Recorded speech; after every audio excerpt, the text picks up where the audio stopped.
right now.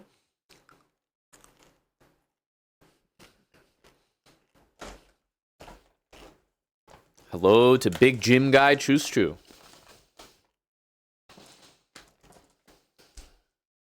Hey, Brian. I know, Tucker Tommy. That's why I was asking.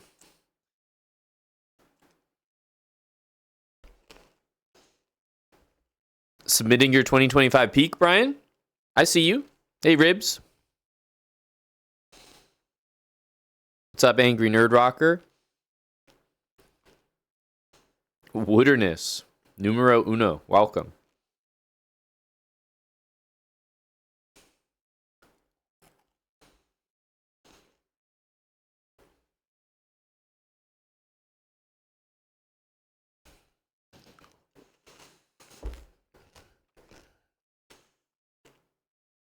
That's a good point, Choose True.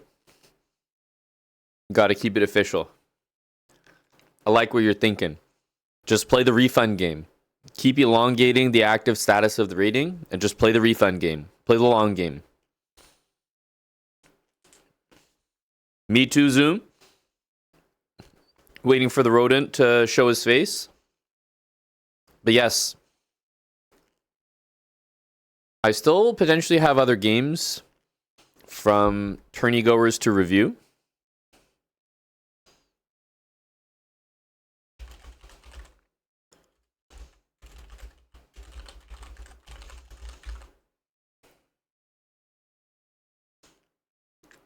Fighting to stay above 700 rapid. Brother, we're all struggling somewhere. Hate Watcher Harry. Will you be hate watching again today? Good to have you here, sir. Hey, Casey, New York. Pistola, thanks for the 50 months. Lol's Cats. 39 tier 3. Thank you, Lol's Cat.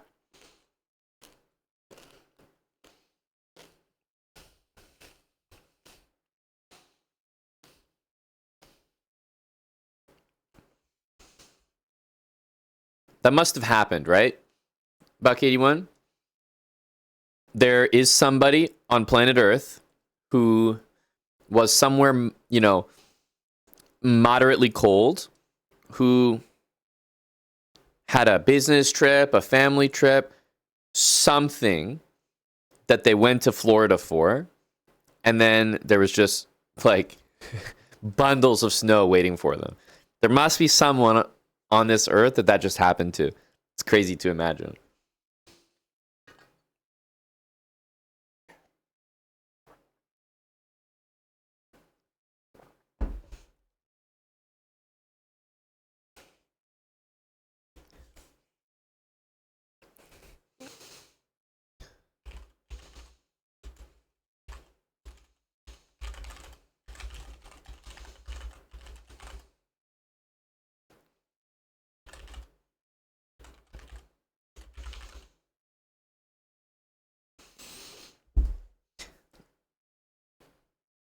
Cold and rainy, no snow. That's a good thing, String Bean. But damn, okay, never mind. Maybe it's more common than I thought. We already have a documented case. Hey, Motor Boater.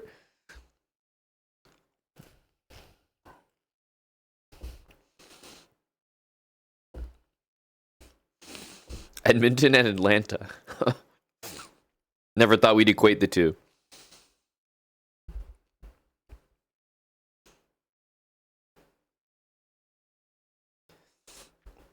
Hello, Tim. What's up, Mr. Hickey J? No facts. I appreciate that address. Geo Champ. Yeah, that's right. Mm-hmm.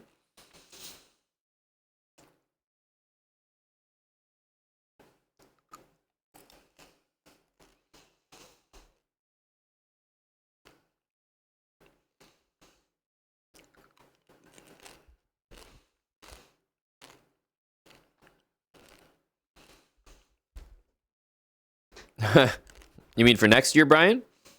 We already hit it. Hey, we'll be fine. Not particularly. but I'm Canadian. We're always prepared.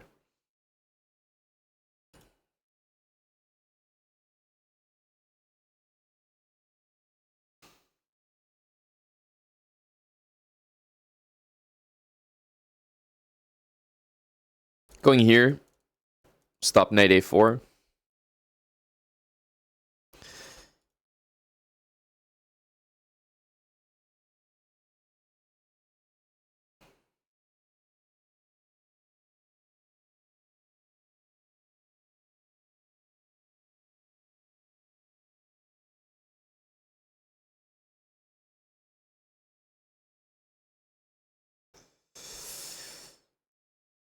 Here you can take it.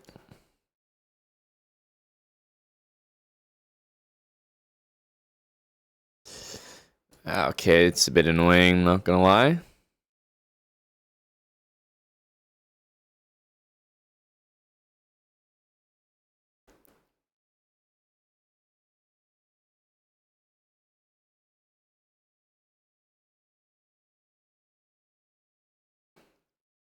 Oh, he's in trouble now.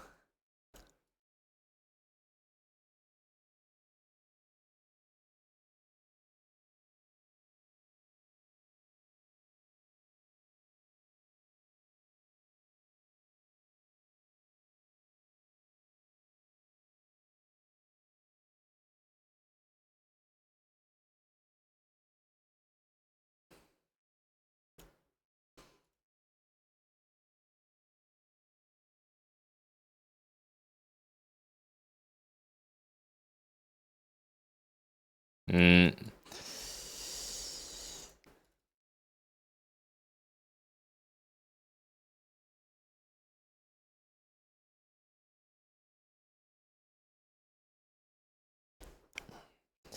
You're not supposed to take my bishop, sir. Yeah, very clean game here. Nothing to see, nothing to see.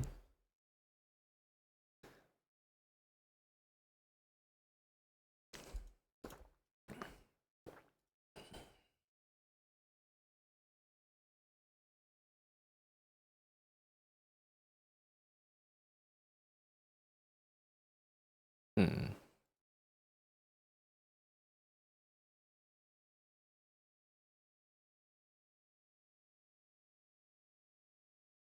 Bishop's a little bit weird there. Maybe let's try to play f5.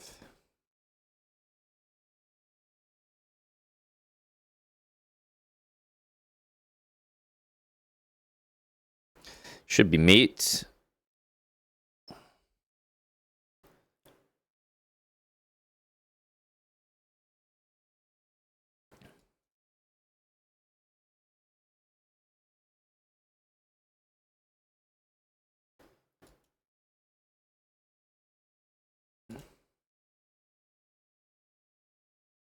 We get b5 here, which should be nice.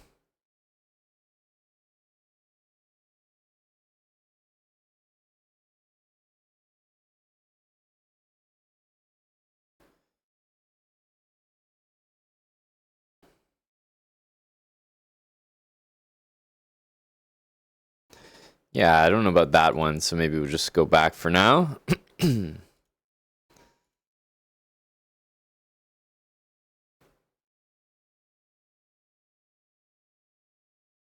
I feel like he's just prolonging the death here. He's got pieces hanging, and feels like nothing is changing about that. He's just, yeah, now he's got 2 more pieces hanging.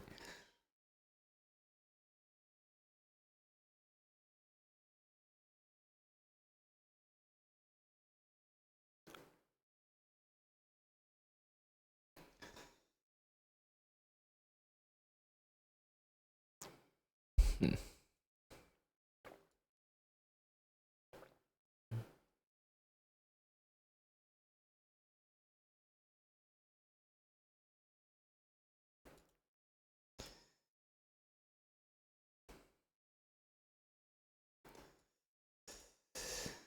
a5, I guess. We're gonna go knight e5 here.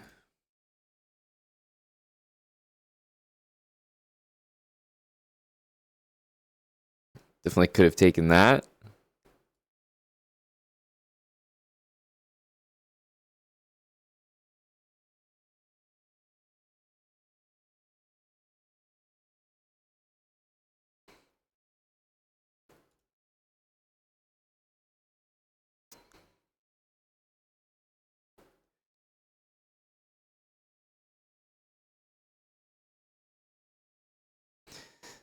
Should have just taken here. I kind of missed that he could take that way, but it should still be okay. Just get rid of this.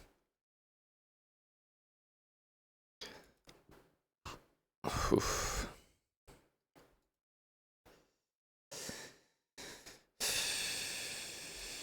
Ah, the queen defends. Damn. In the end, we're just tossing pawns.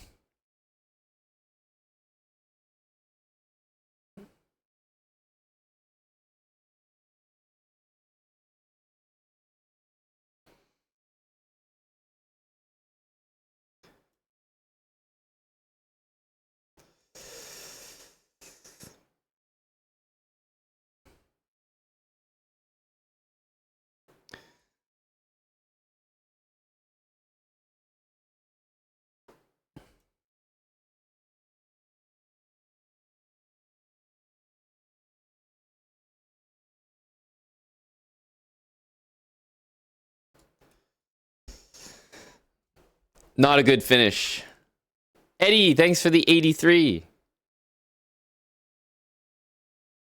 It was a good game there. Terrible finish.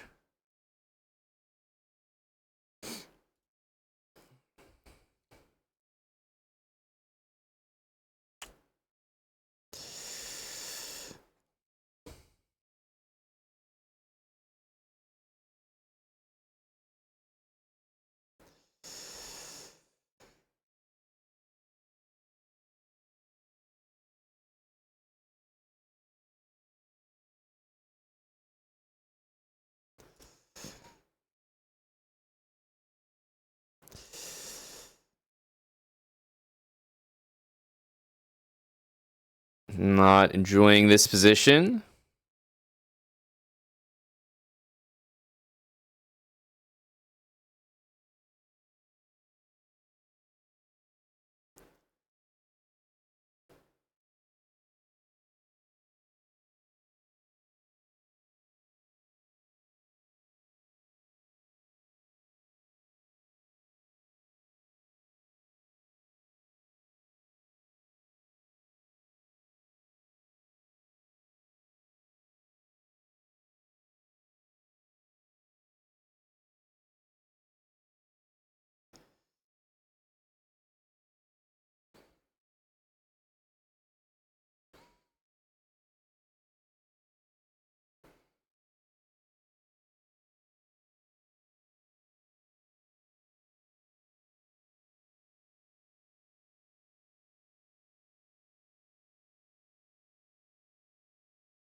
Ugh. Got ourselves in a bad position there.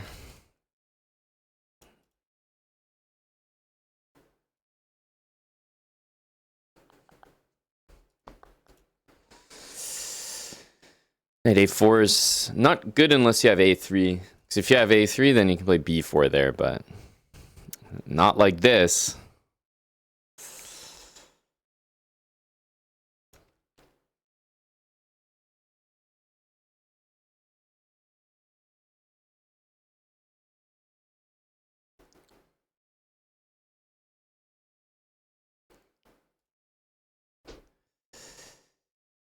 Okay.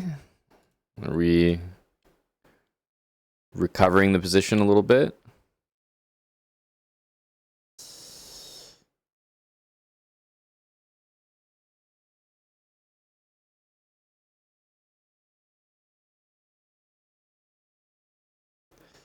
Yeah, I was gonna say you can probably just do that.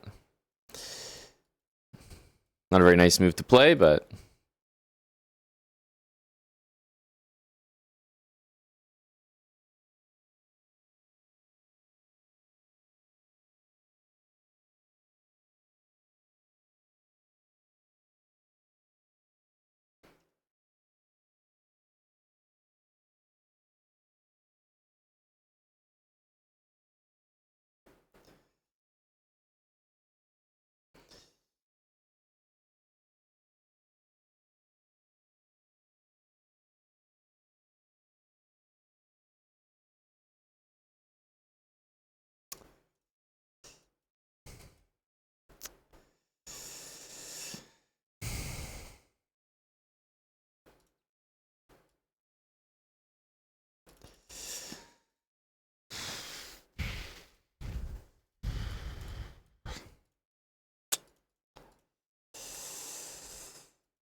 Man, these back-to-back losses are a bit random.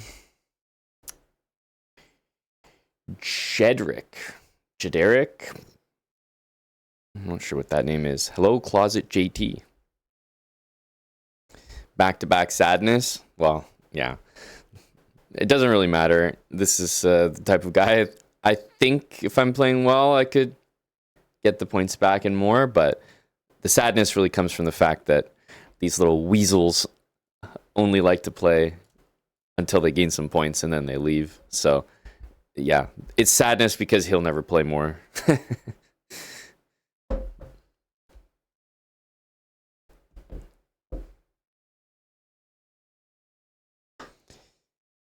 It's a good word, Heaven. It comes in handy. Tim, you've retrieved them from the car, have you?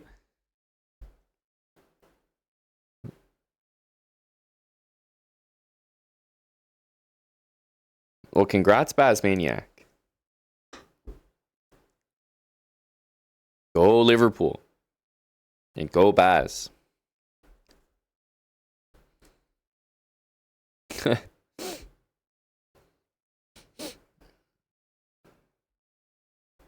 Hey, Zarko, thanks for the 41. Eddie, love the 83 months from you, buddy. Hopefully you're keen for the Moistad game review, Eddie.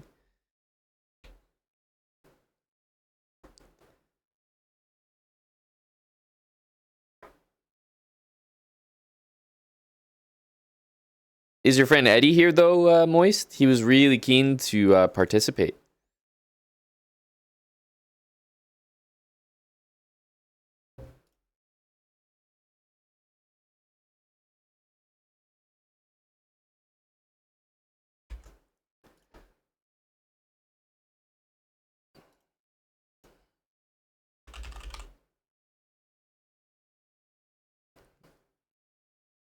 Okay, let me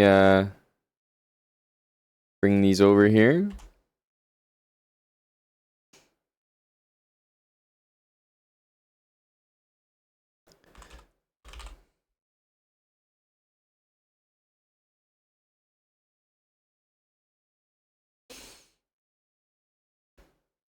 Okay, noted, Moist. How did you do then overall? Did you enjoy your time with friends?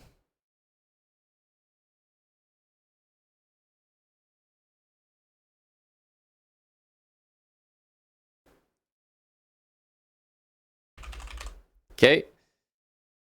So there is a famous player that I didn't know existed as I'm typing the name Rodent in. His name is Gerald Groden.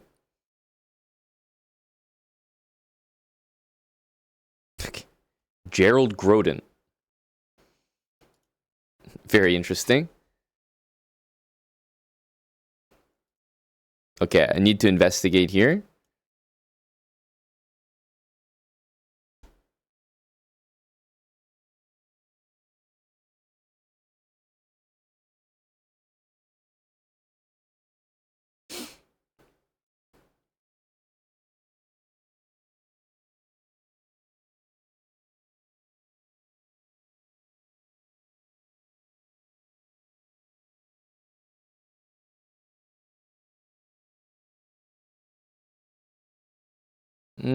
Yeah, that's unnecessary.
Gerald Grodin is where GG comes from. I believe it.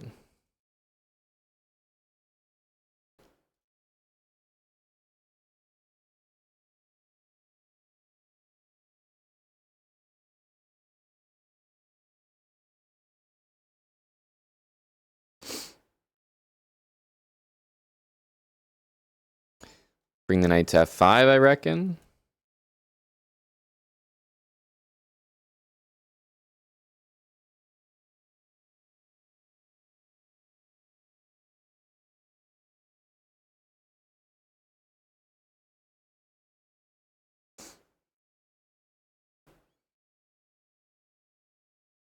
Knight here is not very good at all.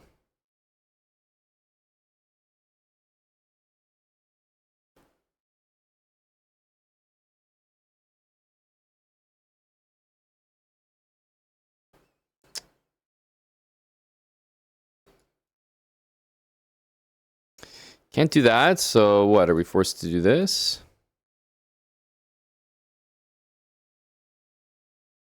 King f1, there might be this.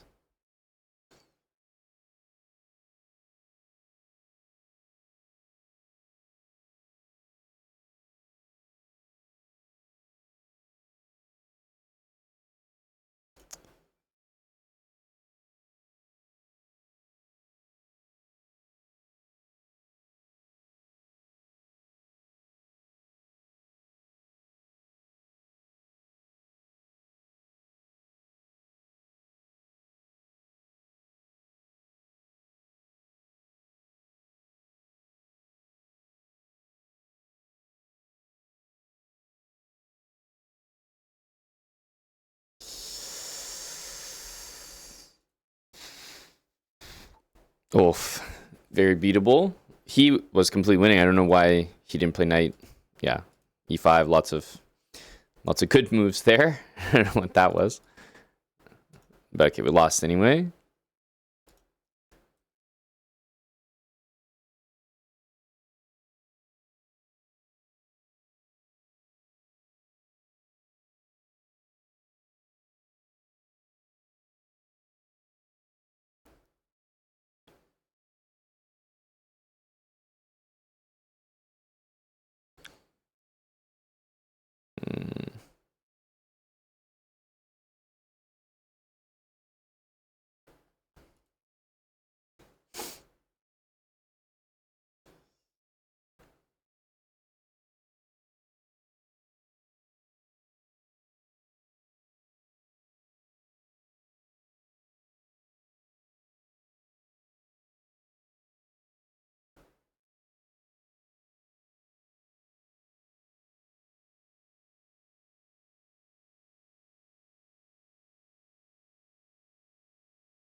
We can take this afterwards. Allowing this is so silly, but we have our queen here, so yeah, it should be okay.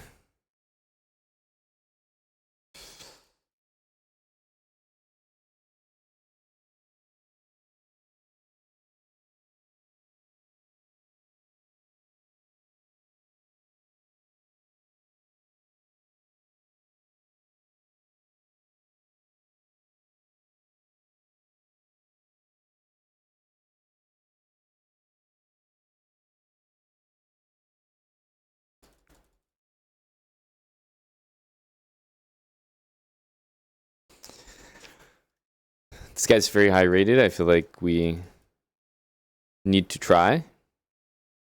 Ooh. C4. Allowing setup for no reason here. Ugh. Big trouble. Maybe knight G5 wasn't the best, but still good. Wow. Really?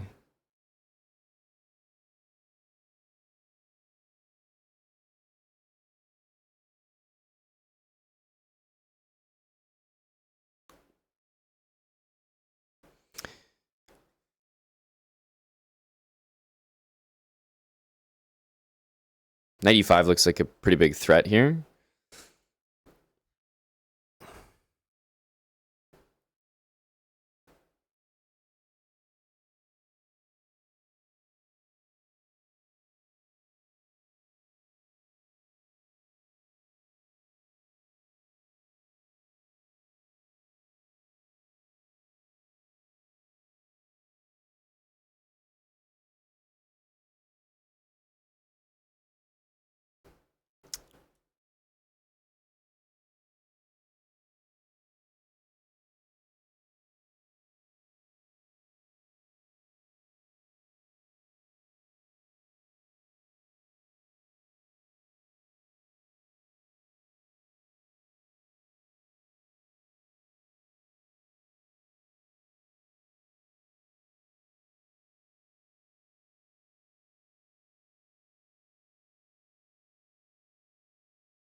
Starts to speed up at the end, but we've been faster than him. Okay. I had a feeling we could gain a decent amount of rating. I don't know. I feel like I would play. Oh, he wants to play quicker time control. Okay, Moist, you have to be the judge here. He's very fast. But if we're not coming close, then you gotta call it here.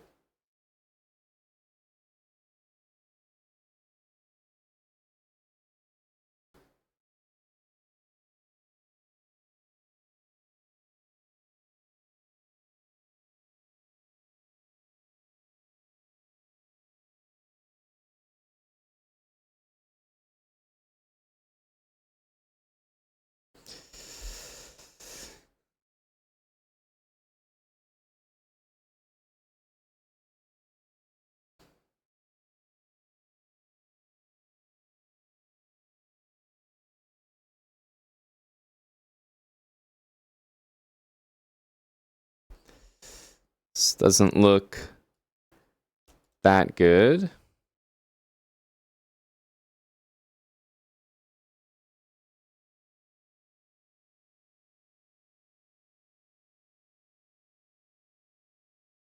was gonna say there is F6, but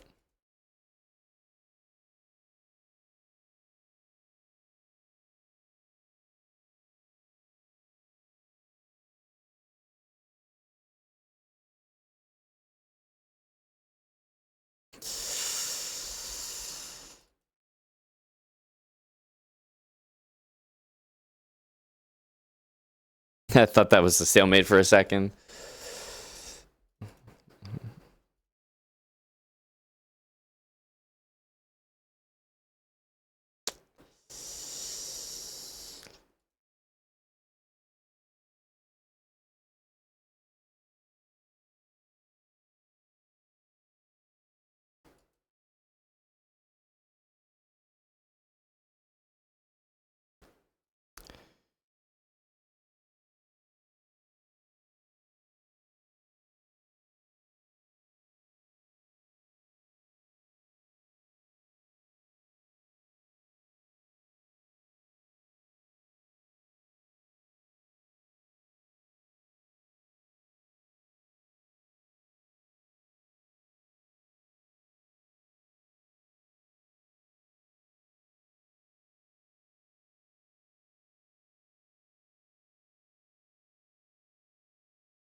Okay, draw is weird there.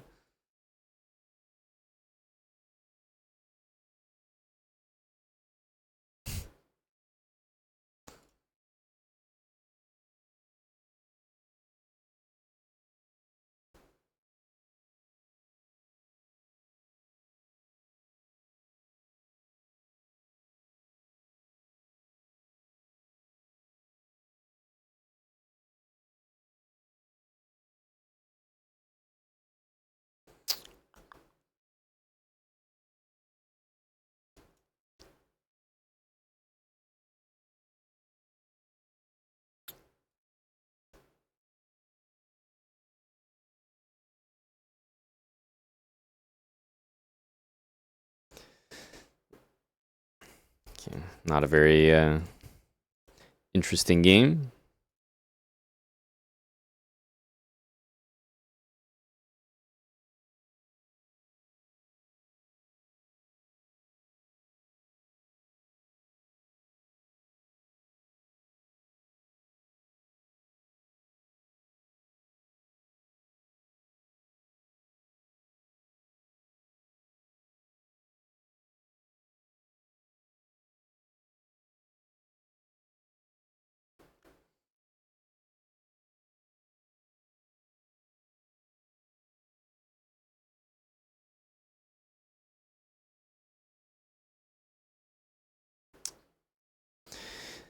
Why didn't he just move the bishop? I don't know.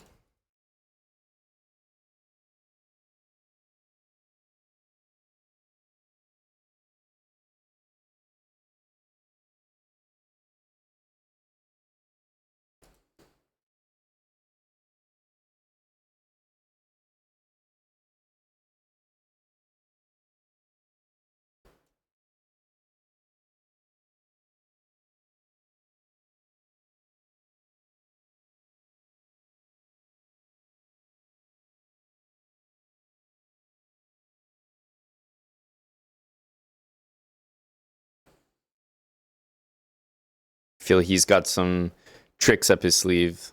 No hyperbolic habits. No. Don't want to encourage this behavior.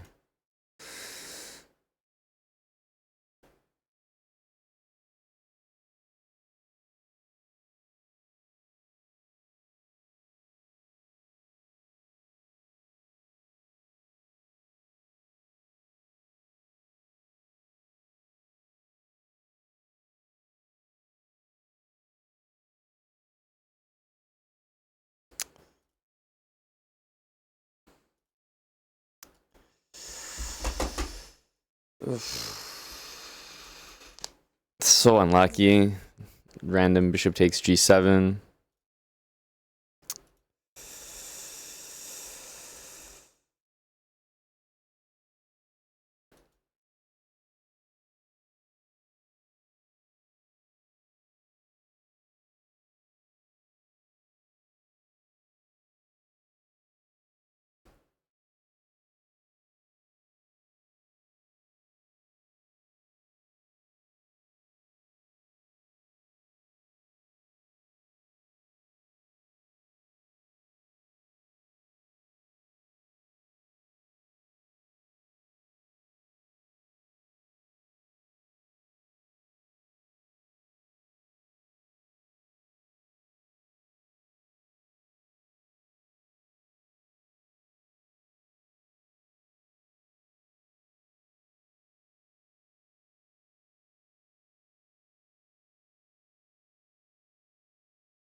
I think if we keep trading game for game, then it's not the match. It still feels like there's something there, though.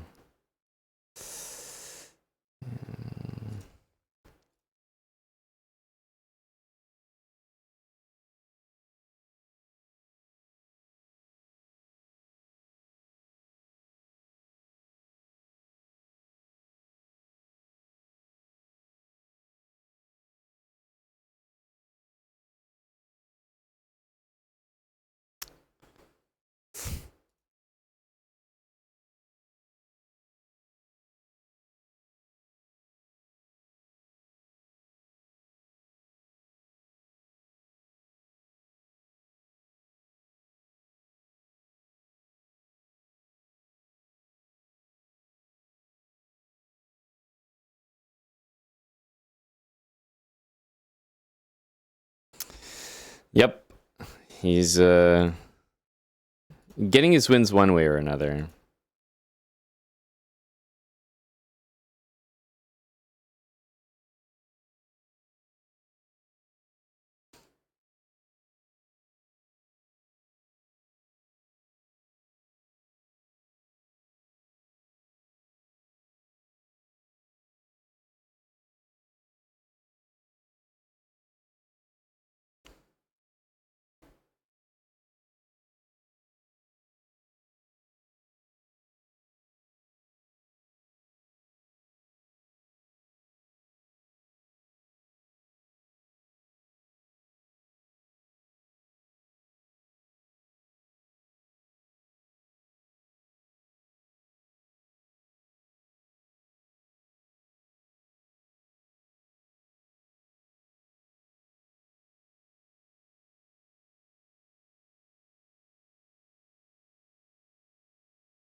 All right. We have to try a few. He has some like that, for example. I'm not sure what he thought that was. Just lost a piece there.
It was actually going to be stalemate 95. How crazy.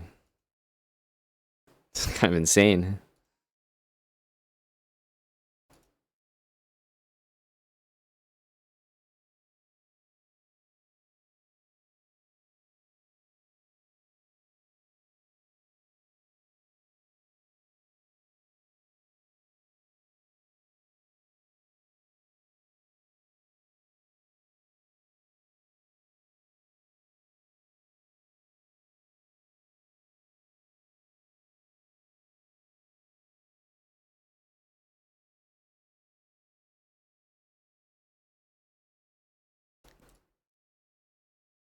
Rook back is like truly such a nasty move.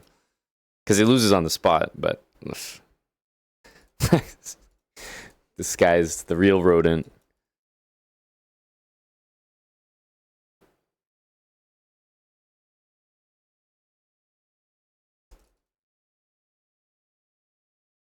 It's like, he's someone you can really take a lot of points off of. So once in a while, he'll just have these like random rodent moments, and he'll take you down, and it's like, gotta work all those points back.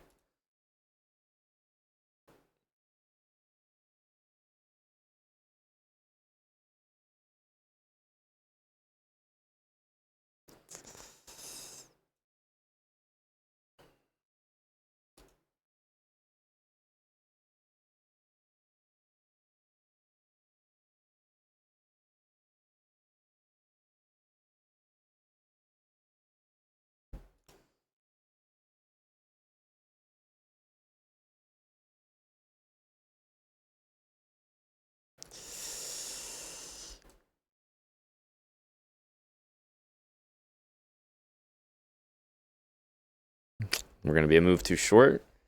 Yeah. I slipped one of the queen moves, and we end up one move too short.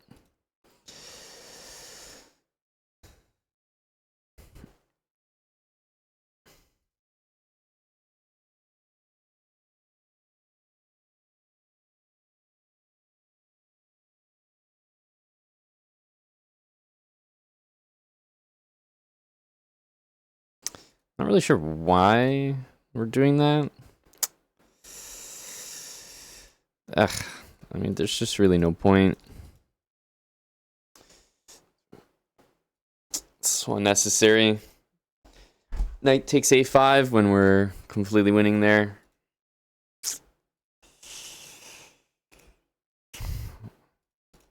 This guy's a funny player for sure.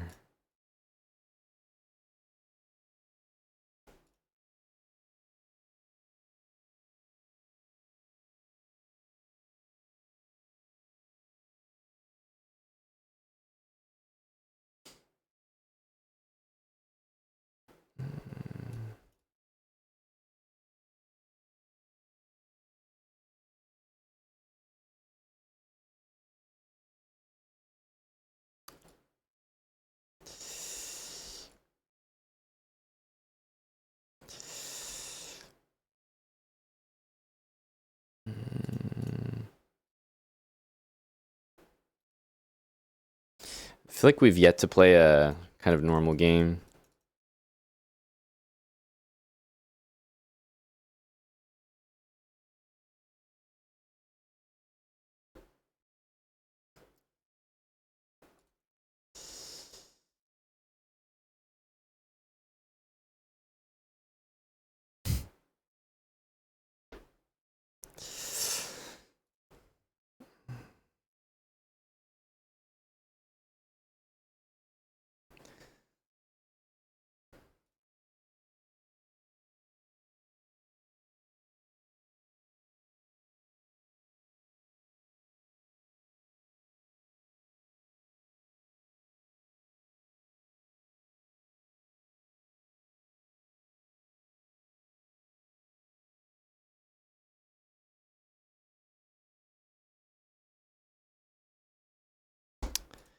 Oh, what a nasty mouse slip. Rook c6, of course, and I think he has trouble defending c3.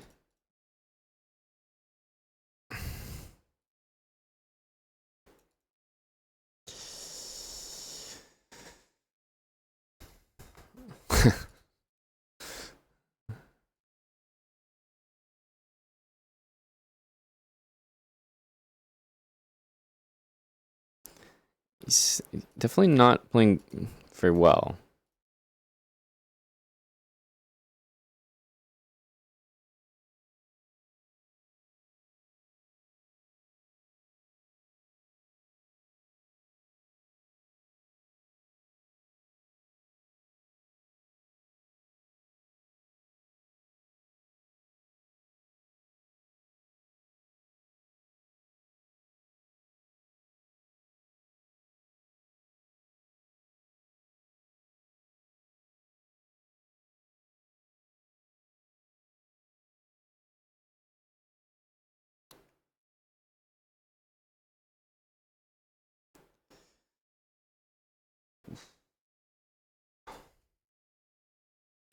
Oh man, this looks like a rough position here.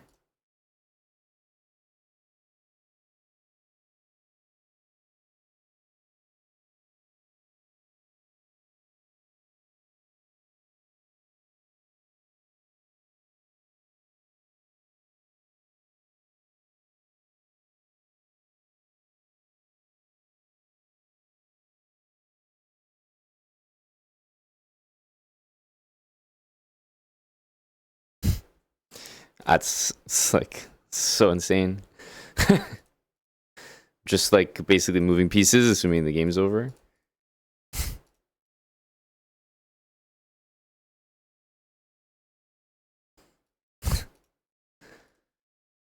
Ay, ay, ay.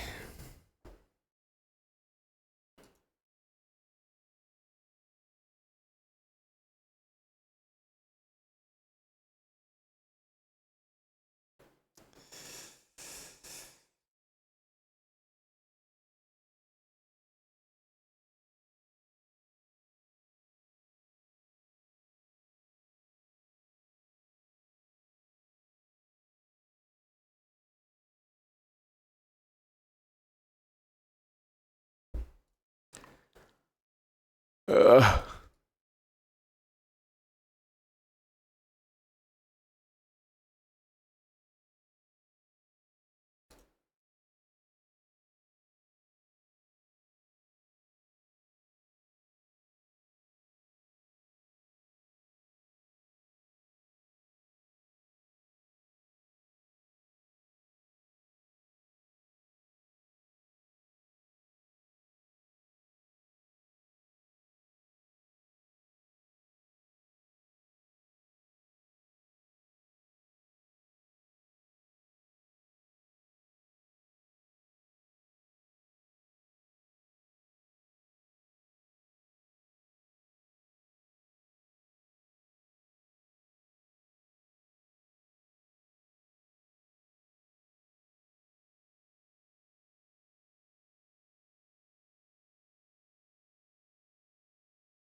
This is a new breed.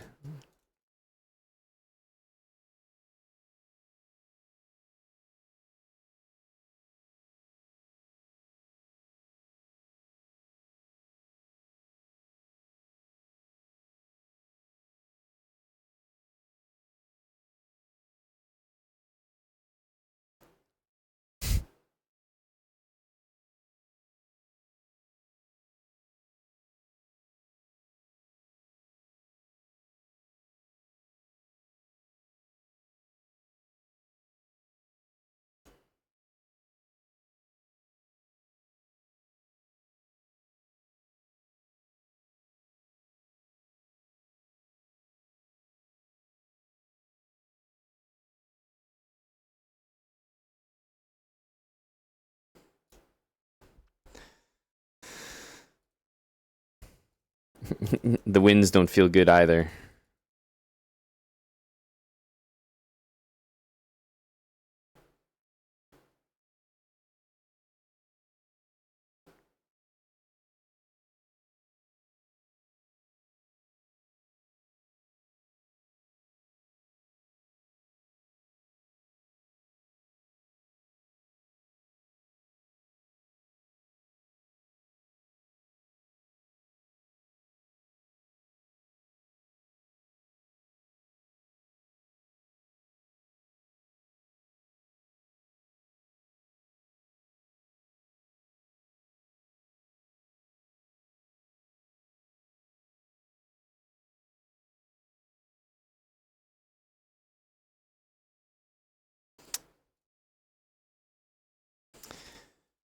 It's rough.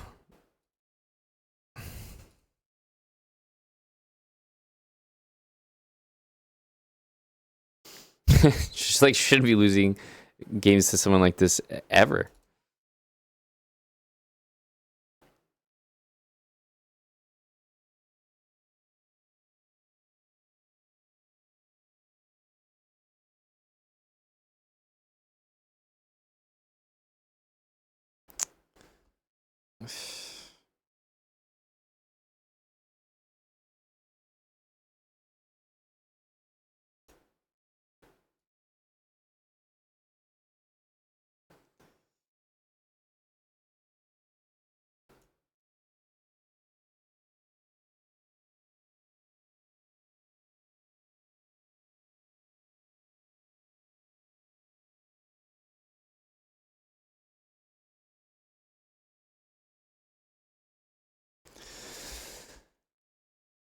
Hello, Gory.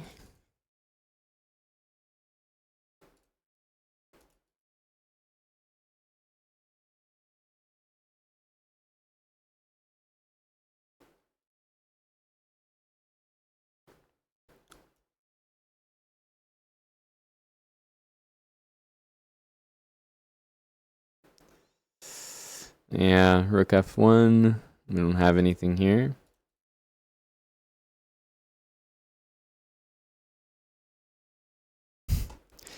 Queen F2. Oh. Yep. I figured at some point he would stop. 3K is a logical place, though. I'm surprised by every loss I think I took. Definitely a lot of self-inflicted, but okay, it makes sense. It's just like the type of guy that he's around 3K, so should be someone you could take easily like 100 points off of. But you have to be locked in. I'm not locked in right now at all.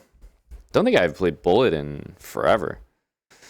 I mean, that's definitely been about a week since I played Blitz, but I would have done the same thing at 3K. We've already played 30 games, so it's fair.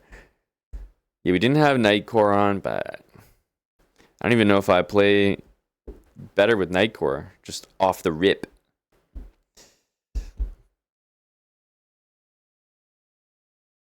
You know, you have to be in form, but this is just nasty. Losing games to someone who's just so wildly throwing pieces always makes you feel bad. No, looks like we're lost now.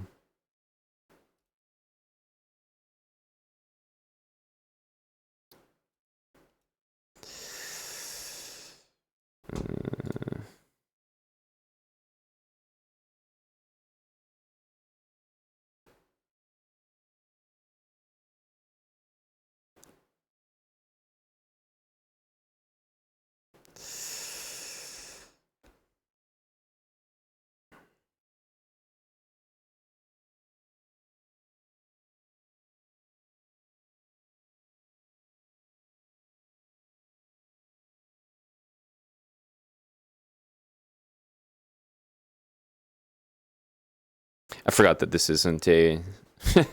It's not a quick game. This is a 1 minute game.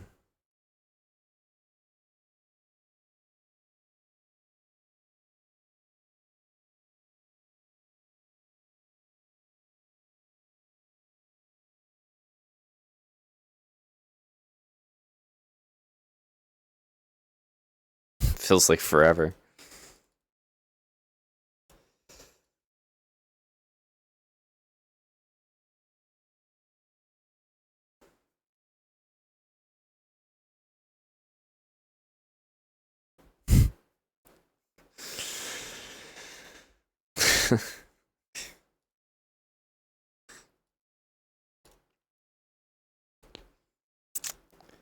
Interesting.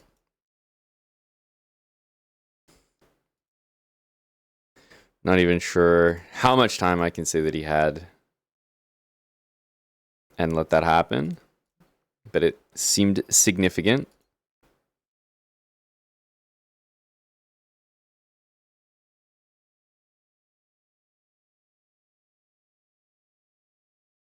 Just queen e2 there, I think. Hit that pawn. He's going to defend it anyway.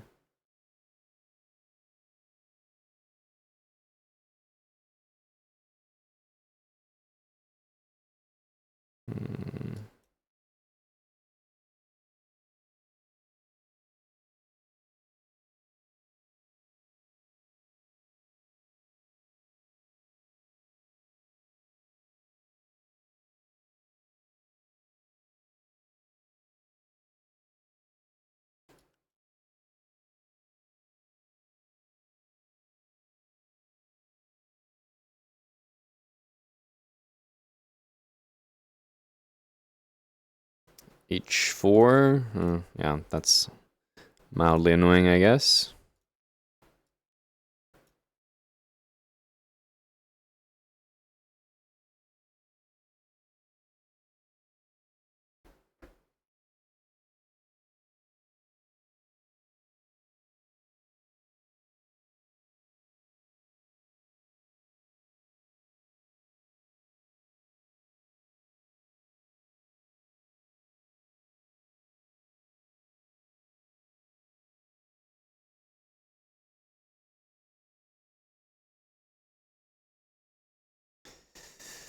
Hello, Smucker.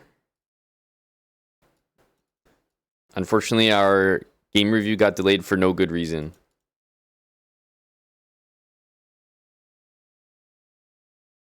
I'd like to say that we delayed it in the good name of Elo, but nope. Don't even have that.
Hello, Wild Hacks.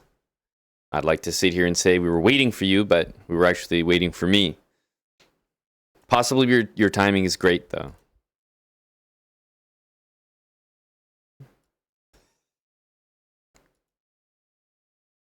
We have not begun to dissect Rodent Moist's games, and we have lots on deck.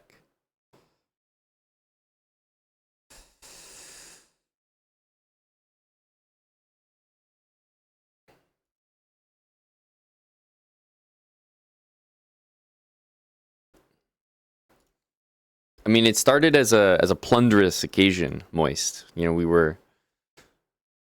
we're faced with an opportunity to gain some good rating. Who am I to say no to that?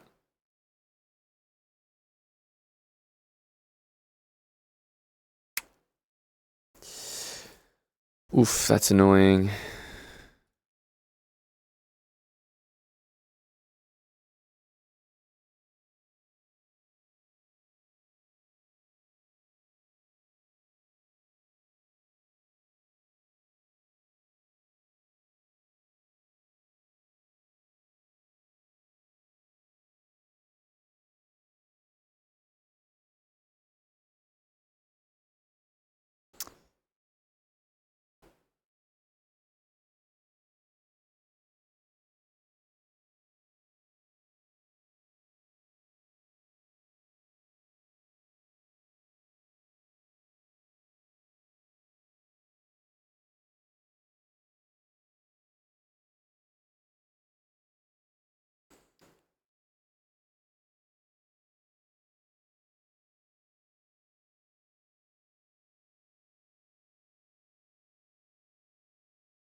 That was a lot of predictions there.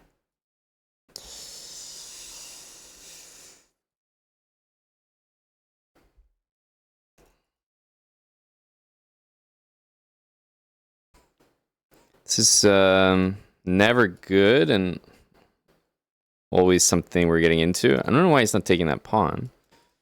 Okay, instead of taking the pawn, he's losing knight. No, he's not losing knight. Still not good for him, but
H3 is probably not the move that we want to play there, but that's okay. Oh, E5 I don't think is good.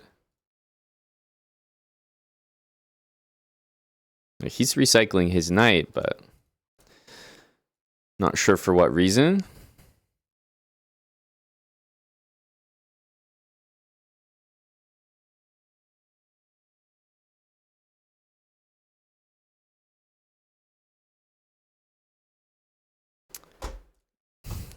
I assumed 93. Oh my god, this is a bullet game too.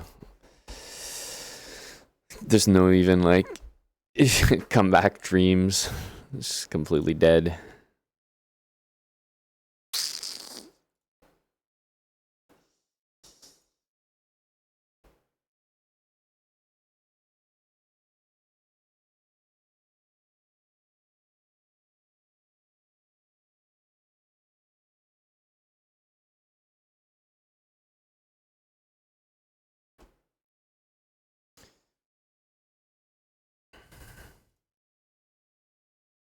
Remarkable choke.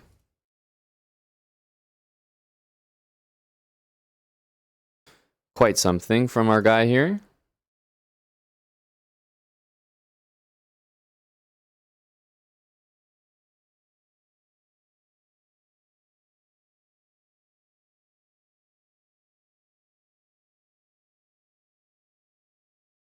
Quite something from our guy.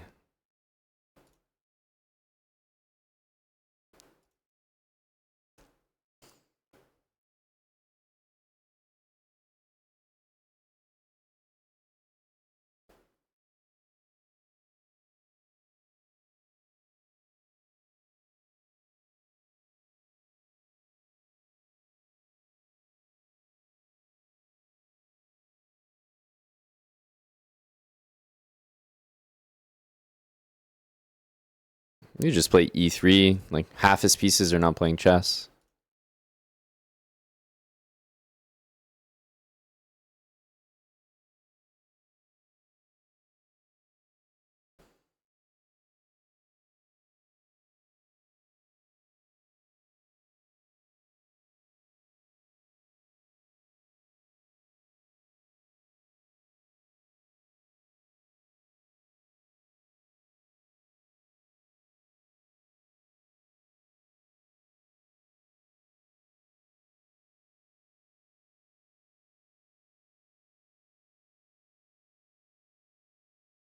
He's just down like a billion pieces.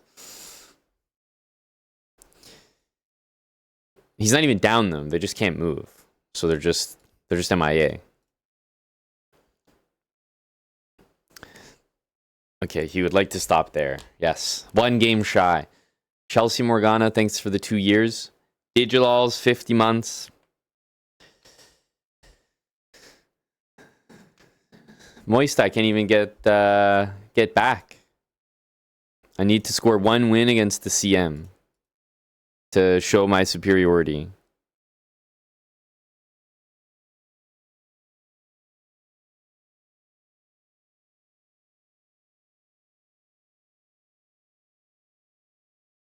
Bruh. CMs are such dirty little bastards, aren't they?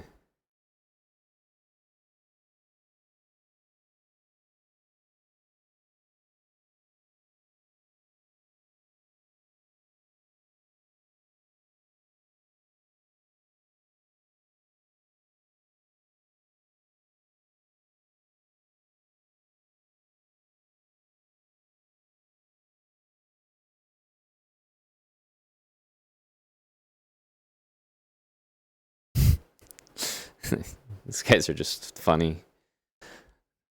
Not human.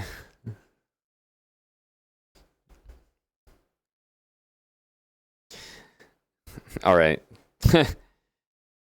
We did the impressive lose the rating and then gain not all of it back, but hit a rating marker, and it looks like we should be excited. Executed to a T. We may have started with more than 3,000, but dropping to 3,000 didn't feel good, but dropping below and then getting back, we lost rating on the day, but chalk it up to a big milestone.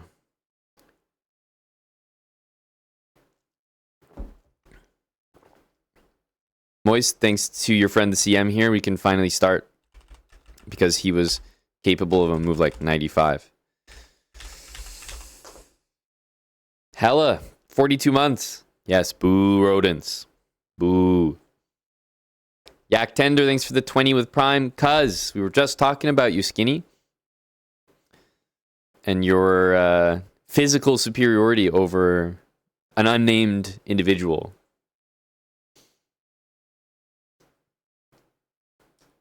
On you, Tim? To Pure. Thanks for the 22 with Prime earlier. Judas, thanks for the 8 months. Spedigue, thanks for the gifted sub. 108 tier 3 from Cuz. Yes, Tim's jet plane song. All right. Let's look at the first one here. I believe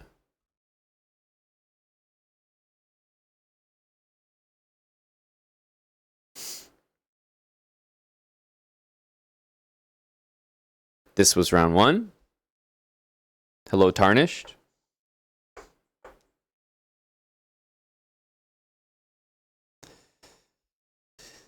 The Blue Jackets are a team that consistently beat the Leafs randomly, but they're a good team this year, so that's maybe different now. Because I feel like when the Jackets suck, the Leafs always lose to them. But now they're a decent team, so I feel like we actually stand a chance. Leafs do well against good teams, but they always lose to just Canadian teams or like terrible teams.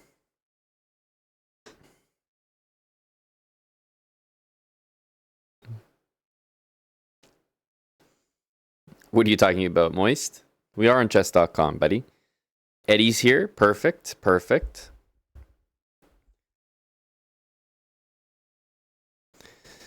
Our fellow friend, Moist, wants to use the classroom. I don't know what the classroom is, buddy. I'm just here, a humble guy with an analysis board.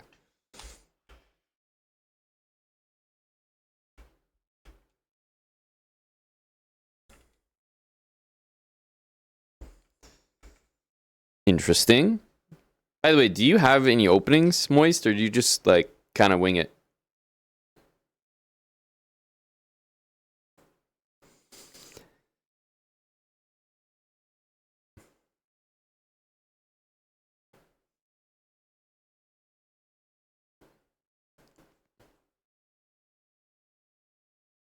You like knight f3 structures? Good God. Eddie, please. Smack him. Knight f3 structures?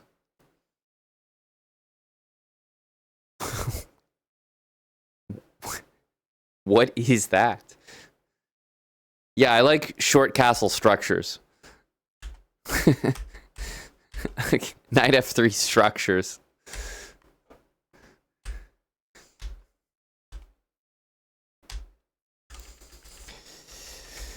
Okay, knight e5. This should be successful. Knight d7. c4.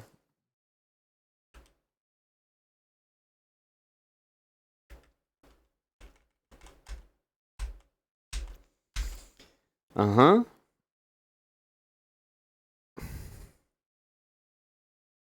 Feels like the right energy. Like, in general. Feels like opening the position. Black's not castled. We have the bishop pair. Can't speak to the validity of the move according to the engine, but the idea feels correct.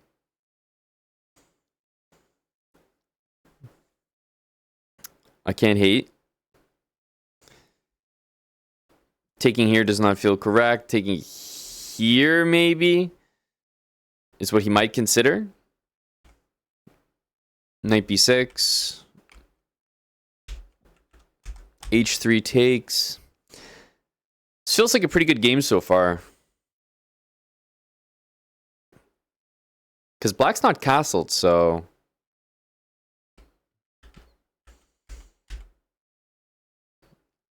This is not bad. There's some success to be had here. Playing c4 and takes is a great thing. Queen a4, I don't know about this move, but there's some sense to it. We want to move this bishop and play e4, but it's not that easy. Queen a4 seems okay. I'm not really sure what the threat is. Maybe castles.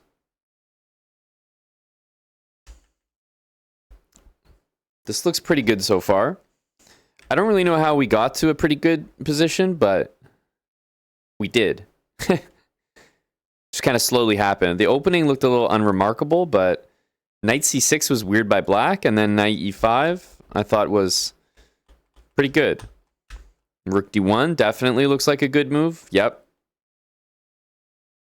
Oh no, queen a4 makes sense. Yep, not too scared of that. Knight b6.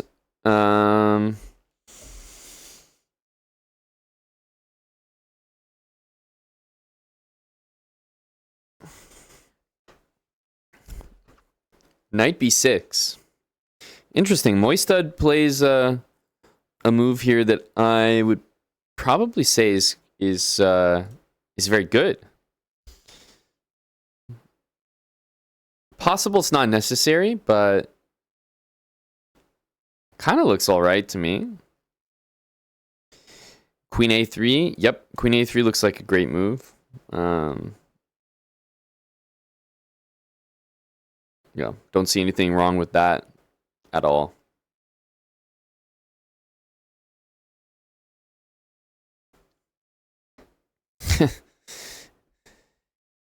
Yeah, maybe not queen a3.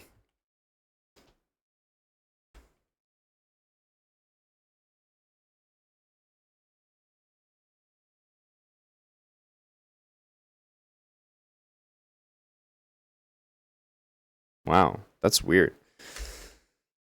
It's happened. I guess I wanted to test it again, but it happened both times. Yesterday and today when we were analyzing. Feels like the I don't know, system's like overloaded as soon as the engine reaches some sort of like analysis depth. Yeah, he played bishop takes c6, which I thought was pretty clever. You could take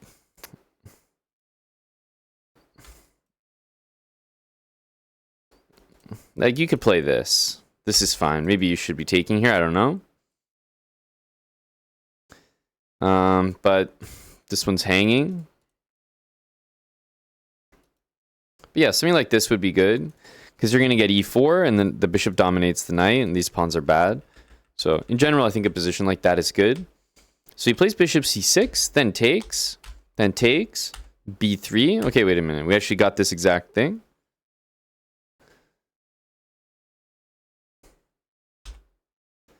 This looks like a very good game. I feel like Eddie can appreciate the positional aspects here.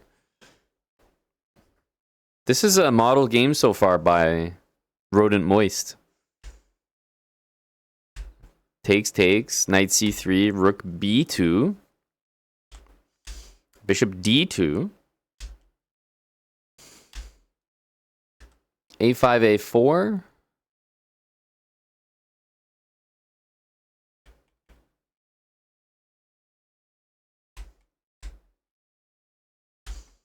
King f8, e4? I mean, what are we looking at?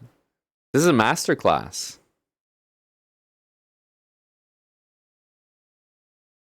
Knight b6, rook c2.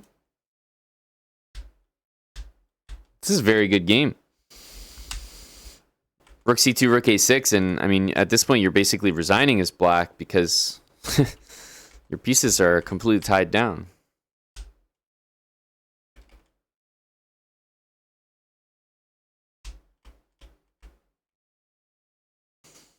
Holy smokes. This is a very nice game here.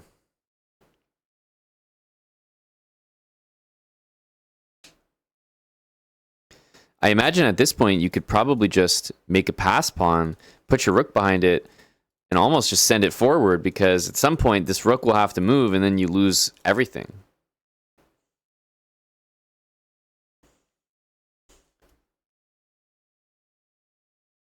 You must have been I mean, I don't know if you realize you were playing a nice game so far here, Moist, but it's... I would say after a mildly suspicious opening, it just looks like a perfect game since then. F5. Yeah, but F5, probably C6.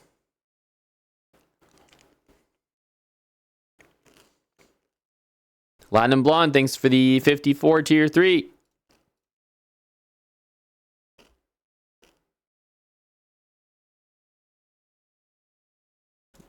Seems like maybe that can be played. I mean, White's winning no matter what. I almost would like this.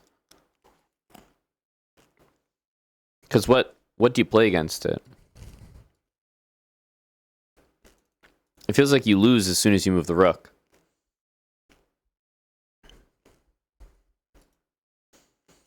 That loses. So isn't it like... By the way, what happens if you do nothing?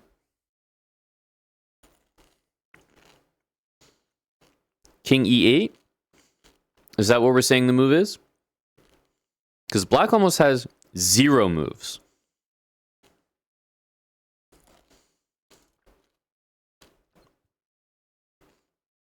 Like, you can almost win just by moving backwards. There's only one move on the board that's good. King E8.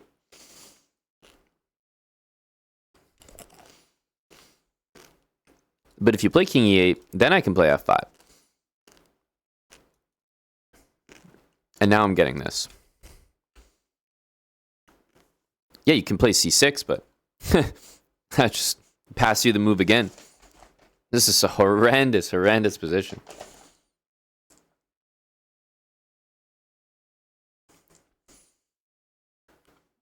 You can't move.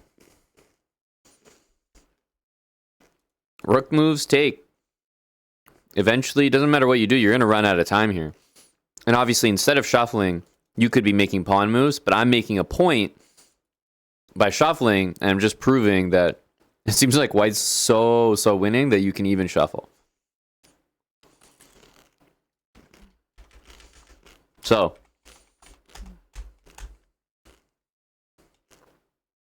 like after pawn here,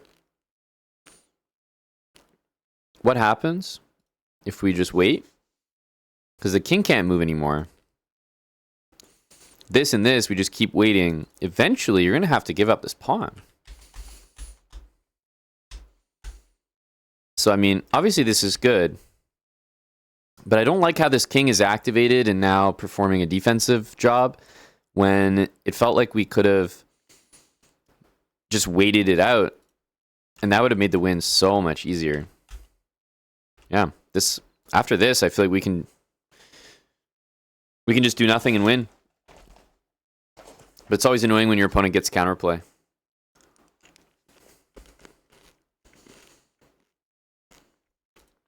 Rook d3, g4. Rook g2, g4, g5. Yep, lots of wins here, Moist. Still must be winning, of course, but...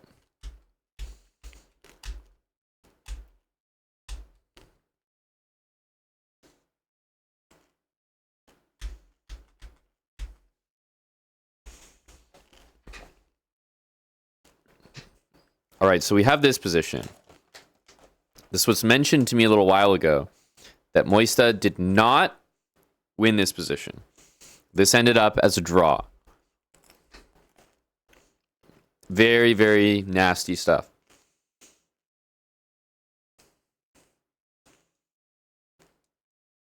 Very nasty stuff.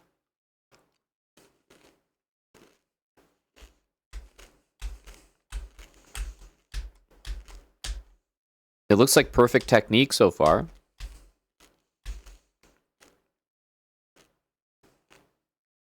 Eddie, why don't you guess what move your dear friend and colleague Moistad played in this position? You could not predict this.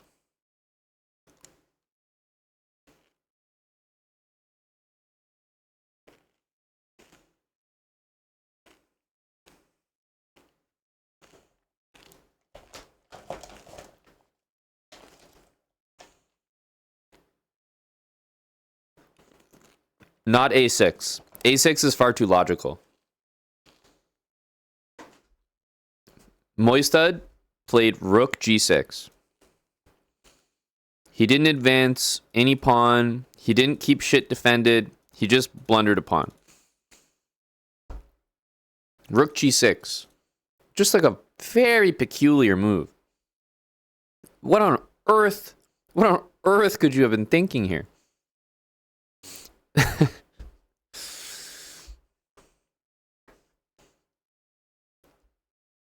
An OTB mouse slip? Moistad needs some explanations here.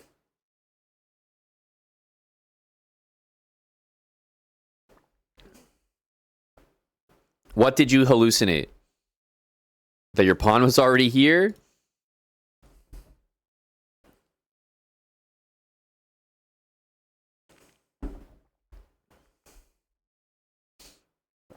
Good question, Eddie. Was there any time trouble, Moist? We need to be sure that we have all the information.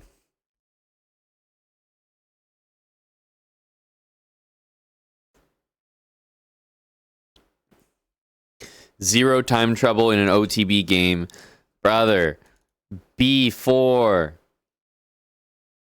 At this point, what would you guys say is the best suggestion of an easy to follow plan that White could use here to win this game?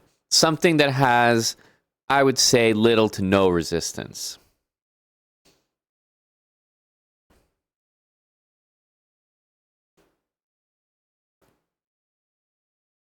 Obviously, rook g6 is a mistake, but instead of a single move, what's a general plan that White could utilize here? It must be winning, right? We're up 2 pawns.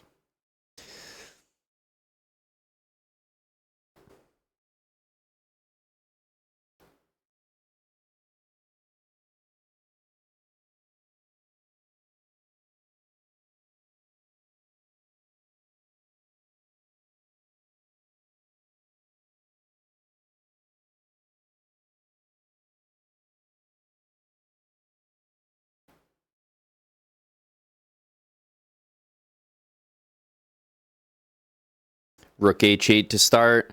Okay, so question for all my rook h8 gang. It seems like most of you want to push your pawn up the board. Let's assume that black does the obvious defensive move, rook behind. What are you planning once you've achieved that position all the way up there?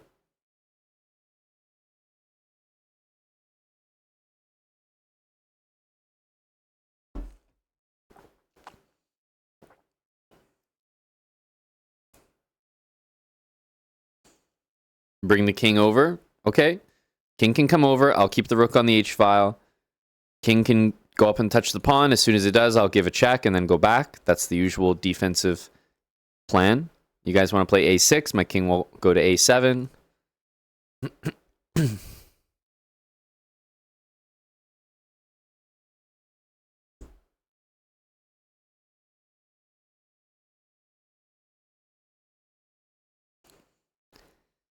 King to c5. Probably won't let you stay there very long unless you're, I don't know if you're including like all those plans at once, but in general, I'd probably give you some check.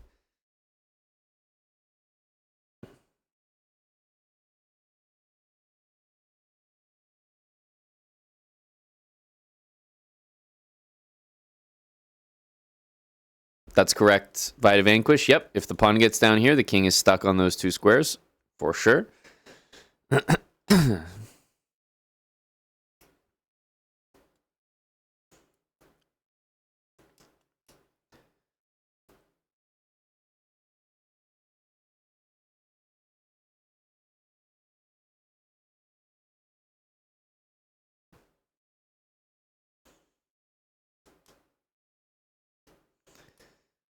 You could think about it, Tim. This is definitely going to be a plan that wins in general, but I would say for the most part, 2 pawns like split like that still requires some sort of technique a little bit. Like it should be winning, but it's almost winning the same way this is winning. It would be nicer to have something a little more clear cut.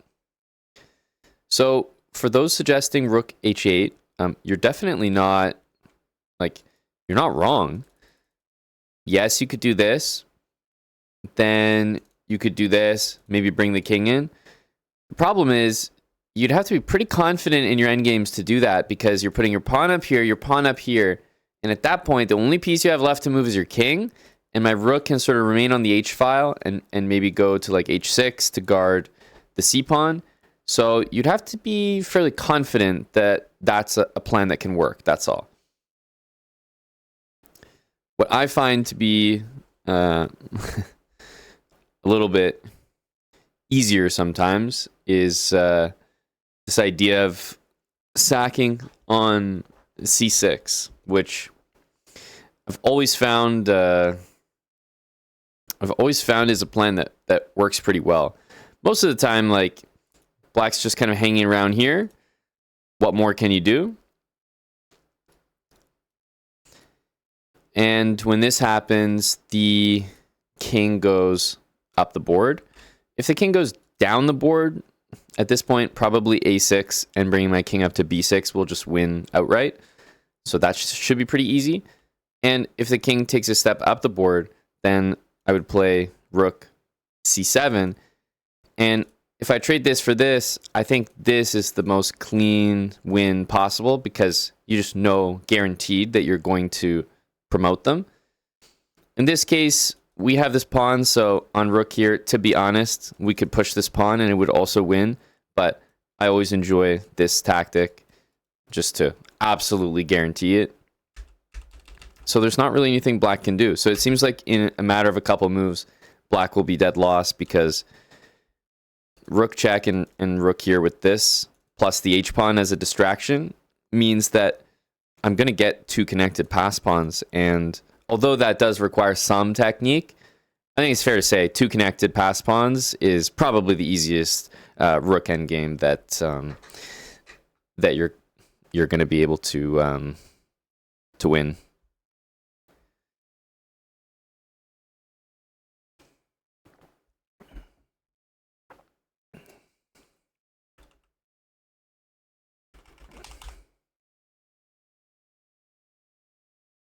You want to go back here and you want Eddie to play? You want Eddie to play with white? And it should be said in that position that I asked you guys were all probably correct. But I still feel that even though multiple answers are correct, so many different answers leave more room for error. And in my opinion, the one that I just showed leaves the least room for error and gets you to the like clearly winning part in like less than 5 moves, which is pretty nice.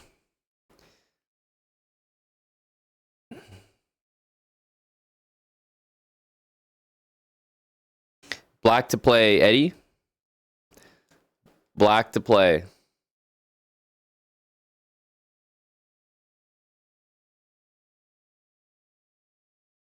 It certainly is true. Not saying that that's particularly easy to spot, but just one of those themes that once you know it, it's always there for you. But the nice thing is, true, in that particular position, I saw it because I'm familiar with that tactic. You did not need to see that tactic, right? At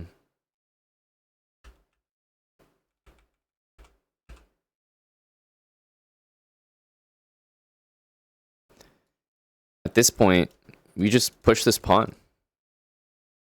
So you can say it's high level because you have to see that tactic, but I don't think it is because I can just chuck this pawn up the board and black's going to have to react, and then I just win this.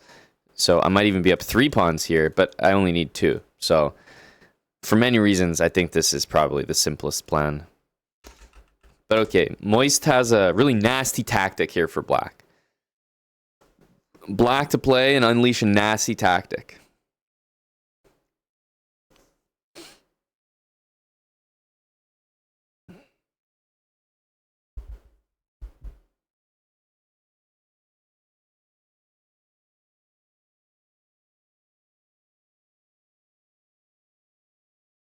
You play black, Mr. Eddie.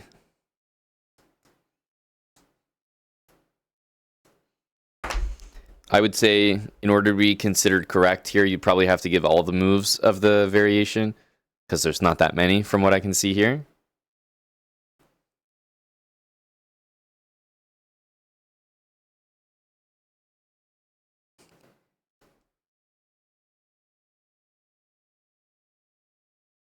Yeah, not quite h5.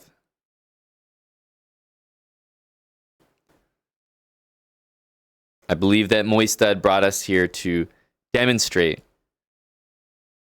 the very cute f5 and rook e3. Amazingly, white is dead lost here.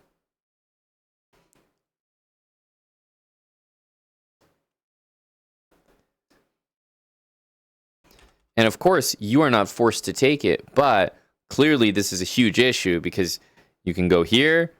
I don't think I'm taking with the rook. I'm probably taking with the pawn, but you can see how everything is like completely thrown off course here. This isn't what we signed up for.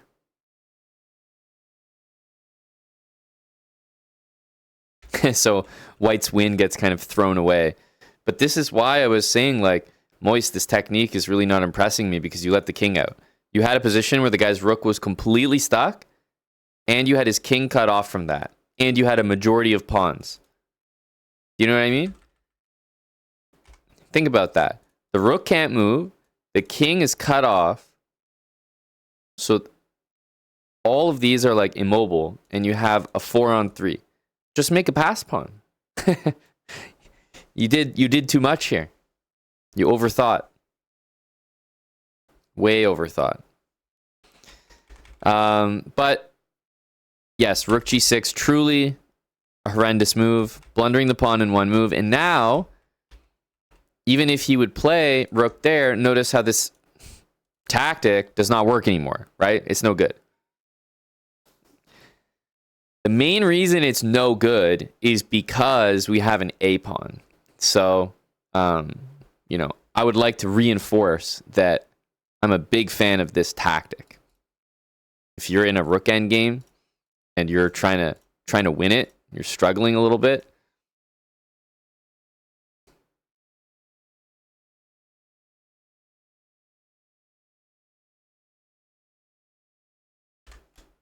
Doesn't matter. And then you always go the other way around and you always win.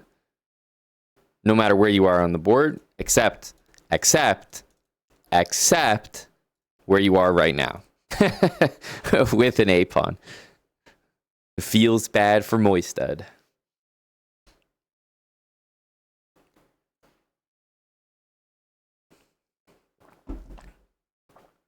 So we can't use our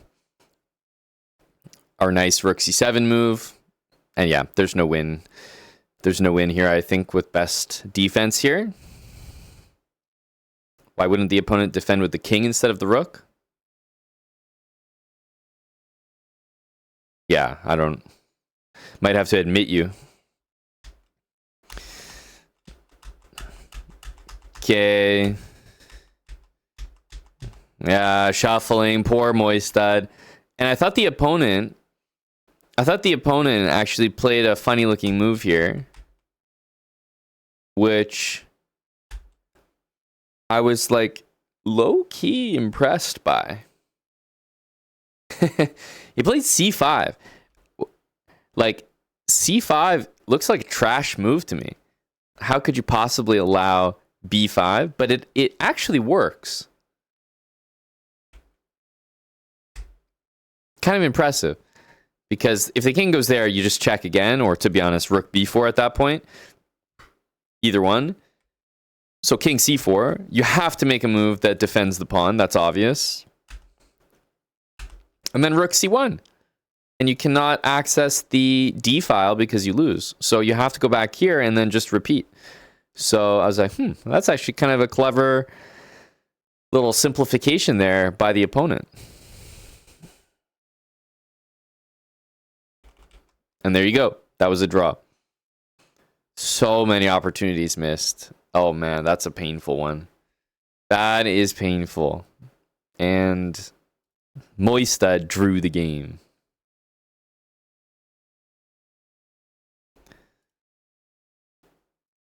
That's rough there, buddy Moist. This is one with the black pieces.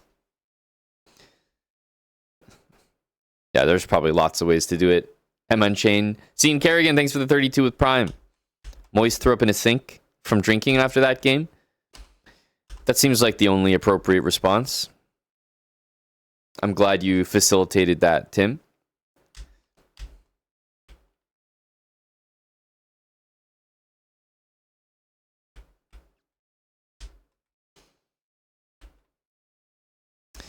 Yeah, knight g4. Nope, don't think so, Leaf. I mean, it might happen, but not for the purpose of becoming active. Yeah, knight g4 I don't love. It's not a bad move at all, but personally I always like playing white here. Play f3, you have the dark square bishop, so easy to play. But we have a pretty typical struggle here.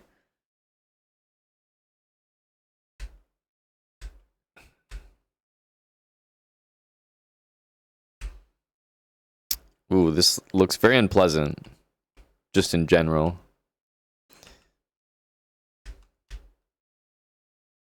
I wouldn't really know what to recommend. I don't like the opening that much.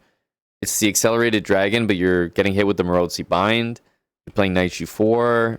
It's not like it's bad, but oh man, there's really not much that this position offers. I'm wondering about like b5 maybe, but it's tough no matter what.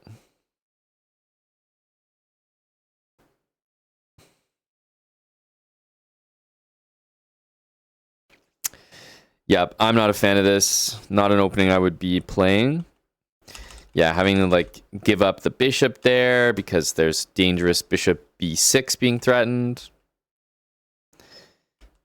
Yep, agreed, Eddie. Black needed probably b5 earlier. He does play b5 there to his credit, but white already has such a good position.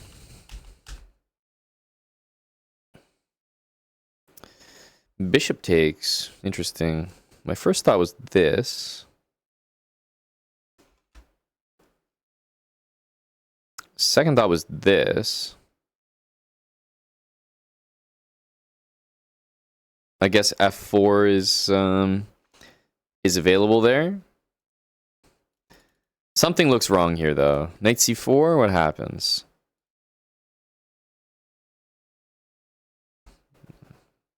Guess this sucks.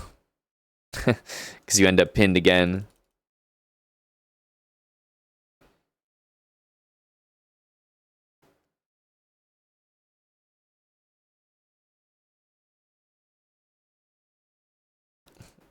Because that's unfortunate. You end up pinned, and here something doesn't look right.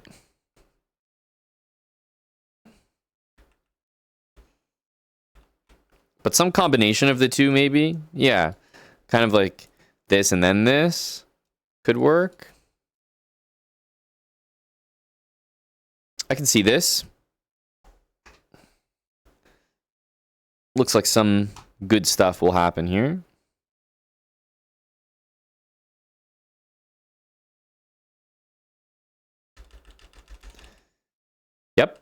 Yep, I like it.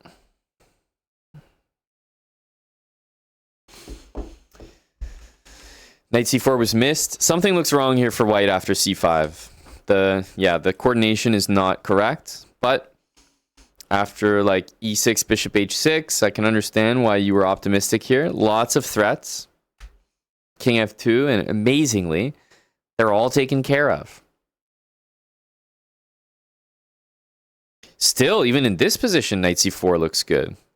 Can this be played? Even knight takes, we can respond rook takes c5. Yeah, I'm liking that. Knight c4 at many points looks like a very crafty move here. Because worst case, you can just like take double. You can never be worse. And then also, of course, Best case, you could win a significant amount of material, actually. But yeah, rook c6, really letting the lad off the hook here.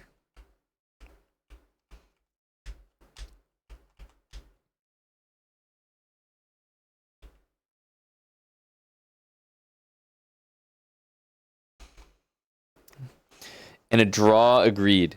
Well, I would say the opening was very bad here. I would not recommend this as an opening to play again. Don't like it. It's accelerated dragon stuff. It looks like you just got sat on. However, around here, tactically, you definitely had a lot of opportunity. So, a pretty bad opening, but it looks like many chances missed in the middle game here. He declined to draw multiple times in the endgame. Yeah, I can see that because he played like you were both attacking each other's pawns and he defended instead of just trading at first. And then eventually he acquiesced. Yeah, tough to consider knight c4 if you don't look deeper. I understand, but it's just... I feel like when you're over the board, you have time to really process many outlandish looking moves. The bells and whistles have to be going off that this is just not an acceptable piece arrangement. And that there should be something up here. And then just hunting for it and seeing if you're right. But yeah, there's a lot to calculate here, definitely. So, not the easiest move to find, that's for sure.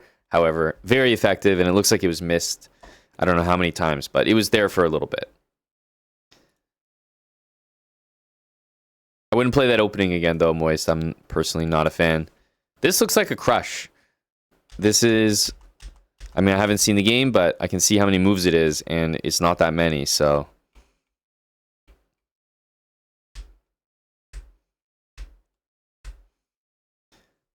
Knight b3. Maybe intending some sort of knight c5. Okay. Bishop b7, knight c5, bishop back, knight takes d5. And you're telling me that black resigned here? That's crazy. That's crazy, my guy. So what happens on rook a7, maybe? You're telling me the opponent resigned.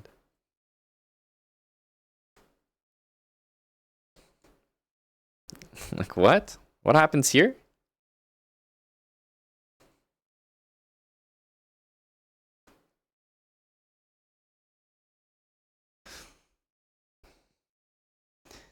Yeah, that's not really realistic, though, Thomas.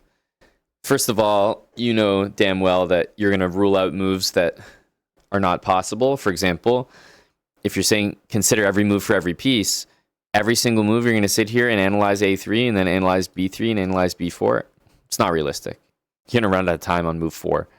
But apart from that, I'm going to consider a move like queen a4 and I'm going to reject it pretty much immediately because I'm like, well, I can't play it. So, okay, forget about that. The same way in that previous game, thinking about knight c4, I might see the b pawn and be like, okay, can't play that. So it's also easy to rule moves out that you should be considering because it doesn't look like they can be played.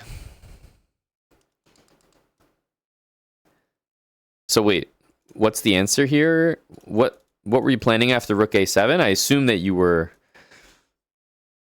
expecting rook a7?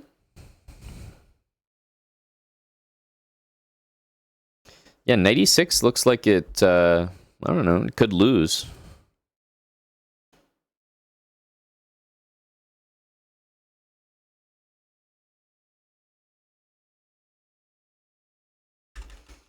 You spent 1 minute getting here? So your game was probably done in like 30 minutes. This was a walkover. I mean, it's crushing. Obviously, you made no mistakes. Knight takes d5 is completely over, but I'm just shocked that rook a7 was not played or at minimum considered, because it would be crazy, almost crazier if he sat there, considered rook a7 and said, nah, it's probably not good enough, and then resigned. So for his sake, I hope he just didn't even see rook a7. Either way, definitely a bad move, or a bad decision to resign. Knight f6.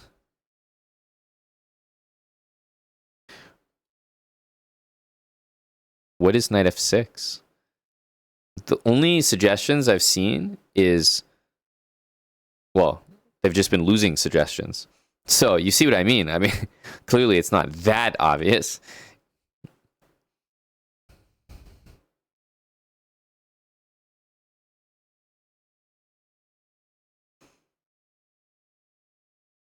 White to play and win? No, I mean white to play and move. I'm just saying black resigned in this position. And to me, after rook a7, I don't even see, like I know for a fact that white is better, but I don't see a crush. I don't see like a knockout blow.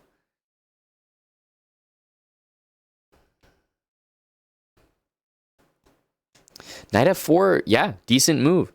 But I'm just saying, like, you know, I'll trade queens, and yeah, you get some knight e6. It looks good, probably is good, but it's not going to be crushing. Very good position, but I'm down a pawn. So my position sucks. I'll probably lose this black, but still, I would definitely keep fighting with rook a7. What ratings are we dealing with here? That's a good question. I'm not too sure. Defer to Moistad.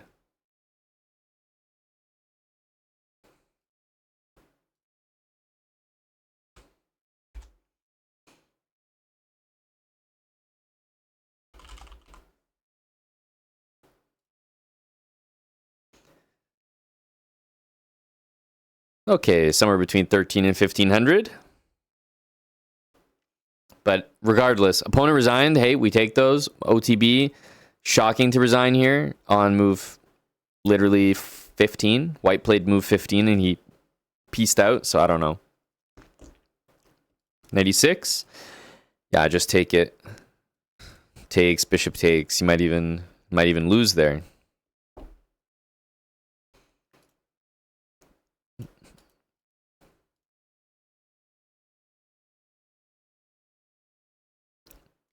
Look at Moist with his knight f3 systems here. So, Moist, what's with rook e1 here? Like, why don't you just play d4? Because rook e1 is odd if you're going to play d4 because it's not 100% sure that you want your rook on e1, right? If you play d4, like, you might want it on d1, not e1. So why play this and then, like, you don't use it for the e-pawn? I don't know. Rook e1 seems a bit strange. So I would probably exclude that one in favor of just d4.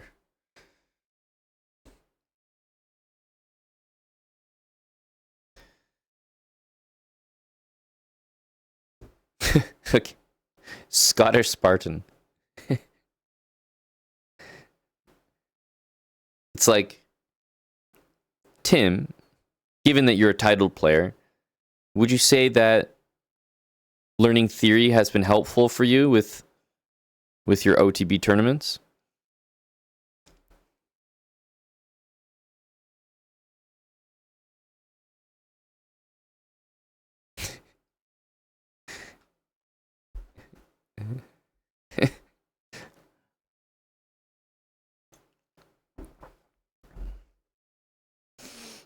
Even on the FIDE website, I'm not listed as an active player. So I don't know where this... I just seem like agile. Is that it? Active guy. It could be a not chess related Mattis, you know, just maybe a comment about my figure. Yeah, because I have to say, Moist, I don't enjoy the rook on e1 here. Just unnecessary pressure there, and it doesn't look like we want to be on that square, probably on d1, and then rook on c1. So, yeah, it feels like a wasted move.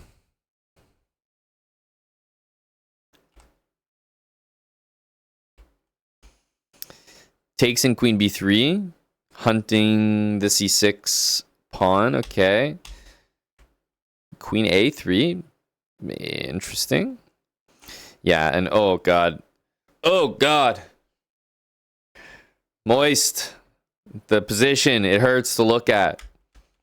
What are we doing here? Rook on e1, bishop on e3, queen on a3. What the hell just happened here, brother?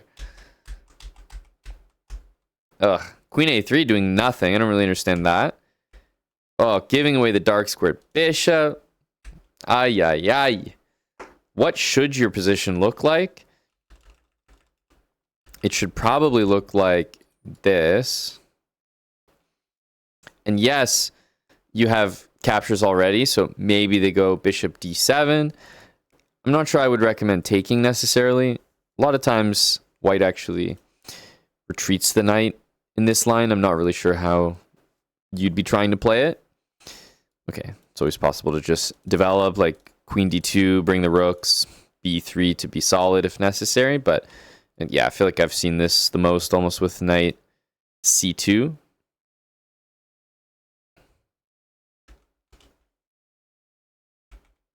And yeah, takes would also be really nice. Bishop f4, rook d1, rook c1.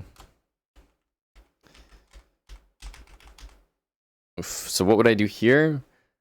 I don't know. Maybe I would move the knight so that we could try bishop e3. But takes queen b3, bishop e3. I don't necessarily mind. What I might do here, actually, Moist, is I might play h3. Having a bishop on e3 and not playing h3 is a feeling I do not enjoy. So maybe this?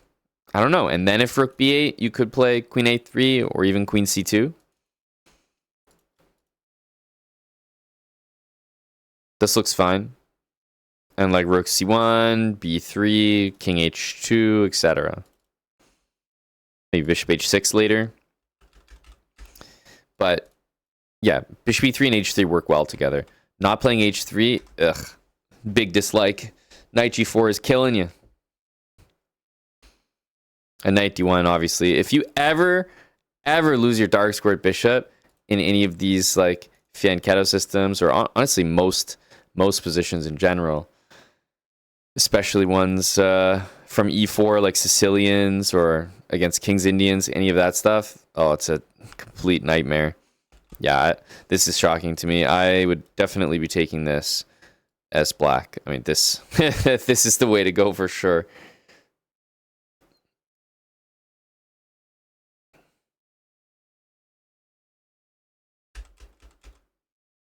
But yeah, 95 does not look like the move. So much so that black literally played knight e5. You developed a piece, and they went back, and they're like, oh shit, my bad, bro, my bad. Let me take that bishop real quick. Please, please. I made a mistake. Yeah, and then you didn't let him. That's very funny. Knight here and then knight back. Please let me take it.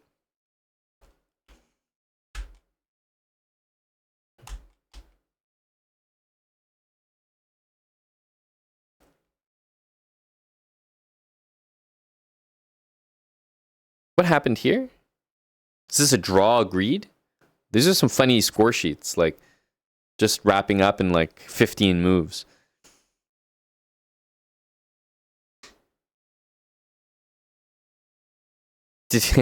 Did we agree to a draw here?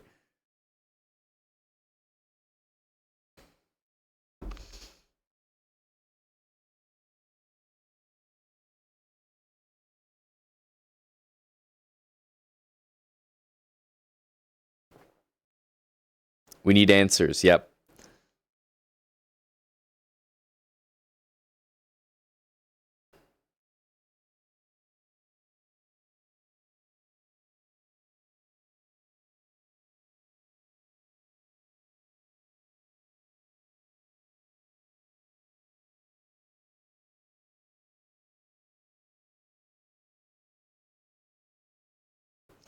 Yes, maybe some repetition energy. I don't know. I really don't. Hello, Michael. Needy RM, thanks for the 3 years, buddy. Faug7, thanks for 21 months. What's going on here, folks? The score sheet really just ends after bishop c3. Is Moist getting the rest of the score sheet? Is this a fake entry? What's happening? We're uncovering scandals. Agreed to a draw here. What the dude, if you're like a GM playing for prize money and trying to feed your Eastern European kids, like, I understand. But you're a low-rated player that traveled to this tournament to play it, and you're going to agree to a draw? Like, isn't the point to actually play the games? Why would you travel somewhere and just agree to a draw? Were you playing for first here or something? I mean, what's happening?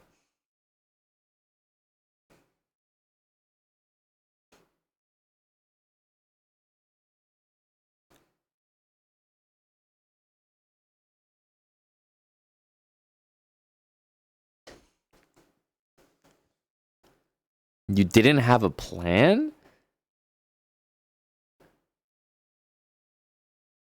But sure. You didn't have a plan. Sure. Great. But okay, hang on a sec. Who offered the draw? Did he offer a draw and you just quivered as the low T recipient cuck? Yes. Draw, sure.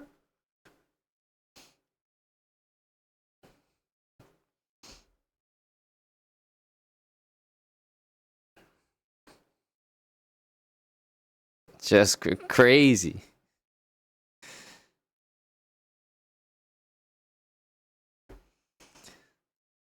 Hello, MCJGP. Yes. Encouraging of all OTBers. Have you been one lately, buddy? Mr. Postuma?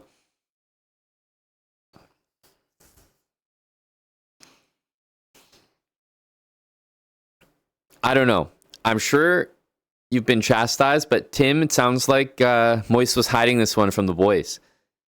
He knew that the reactions would be tough. Didn't want to be forthcoming with this information.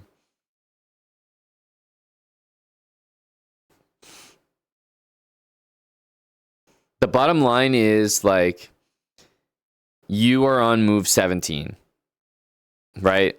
I don't feel like there's any reason you're particularly worse here. It's just a game.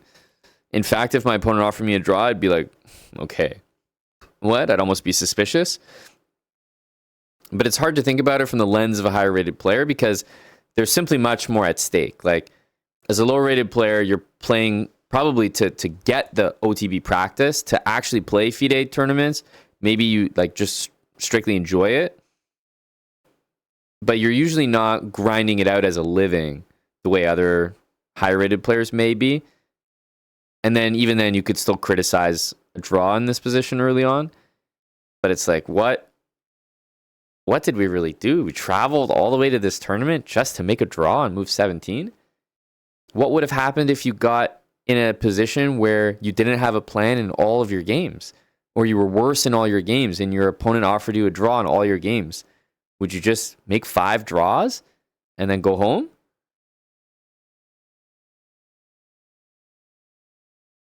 That's just weird.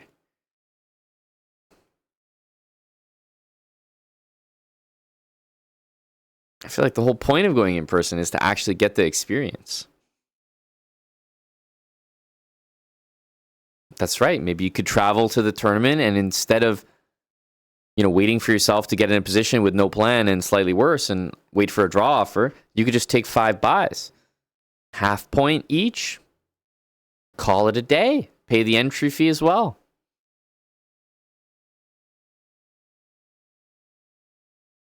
So, yep. This definitely needs to be chastised some more. Big non-fan here. I see the final game has 53 moves on it, so at least he played chess.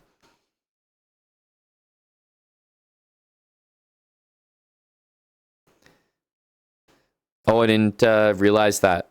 Wild Hacks. Yeah, I forgot. Tim did sponsor Young Moist. Did that occur to you, Moist, during the game that you were disrespecting Tim as a sponsor?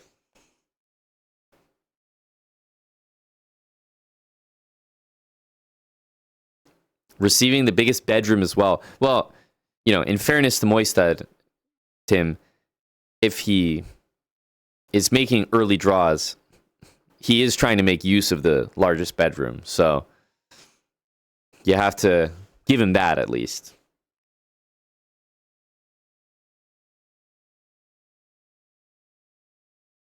Probably a mistake on the part of the boys. Should have given him a cabinet or, you know, put him under the stairs or something.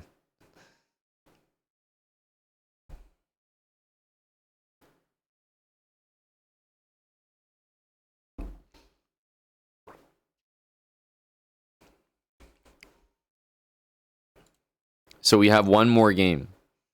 This is black pieces.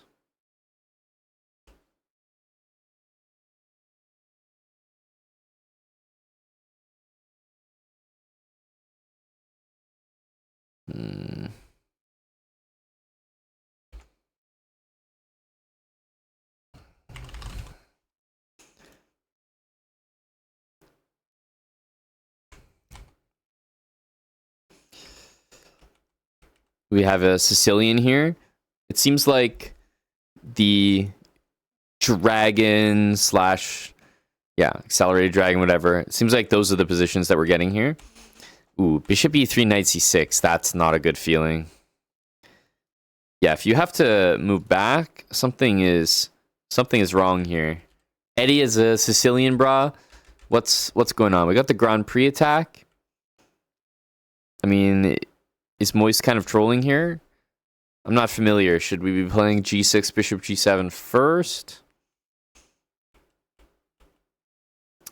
Knight d4, definitely ambitious. But after this, are we supposed to take? I don't know. Something looks wrong about this.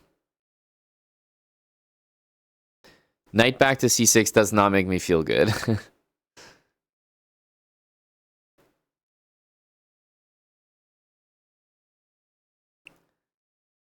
But, for example, this, I'm not sure makes me feel good either. I can't take it. And my knight doesn't have great squares, so...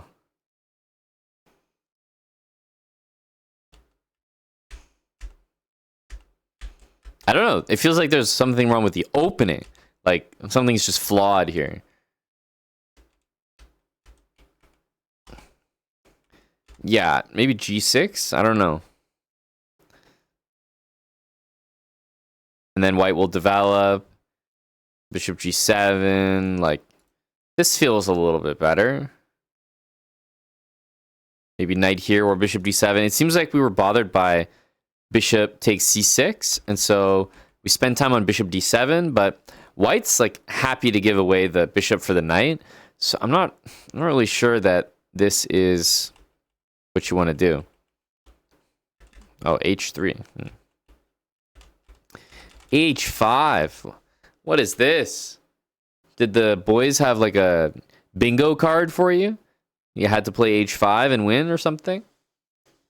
What is this? This is like salty chess. This works on the internet, my friend. h5. Respect for the, you know, energy behind h5, but I'm not too sure about the implementation.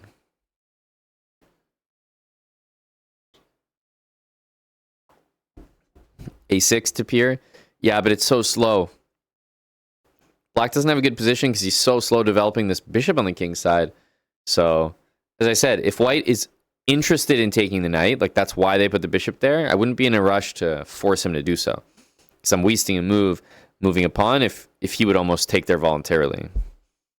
And anyway, I would definitely wait until I had a better grip on the position before I spend some time on that. It's not a bad move, but feels like there's some more useful things to do first.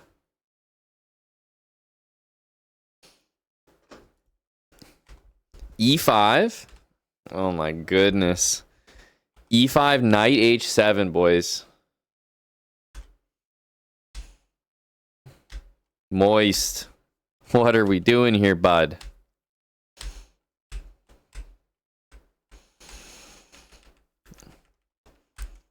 Rook e1, castles. Okay. Knight d5, bishop g7. At least finally we castled, we're getting developed, improving all of our pieces again. But it took, I feel like it took you getting a terrible position in order to get a good one. Like you had to get a bad position in order to like slap yourself and wake up and bring all your pieces back into the game.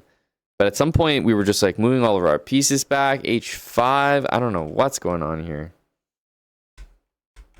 Because this is not so bad. That's not so bad at all. You're winning the D pawn. King B8, true professional.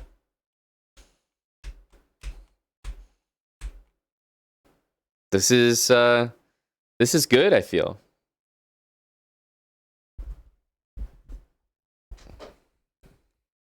So I don't know where this good position came from. And this queen trade. Wow.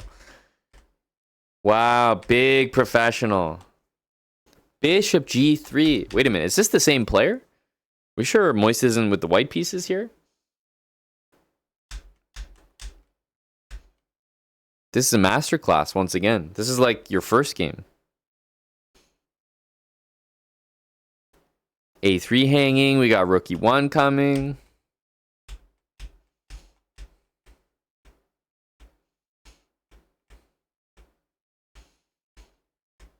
Wow. b5. Truly a remarkable move. Interested to know about the decision not to play rook a6 here.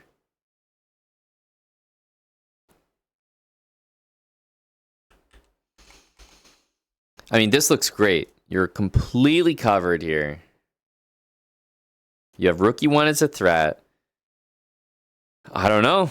King here and run the a pawn. King a5 and run the b pawn. It all looks good.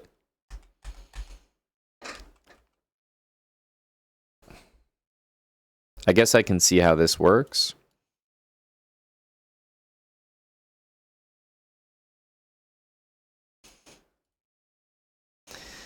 I wonder, is there a reason we did not do this? So he goes rook g4. Did you calculate this one here, Moist? Rook takes rook. Feels like rook takes rook has to be a calculation.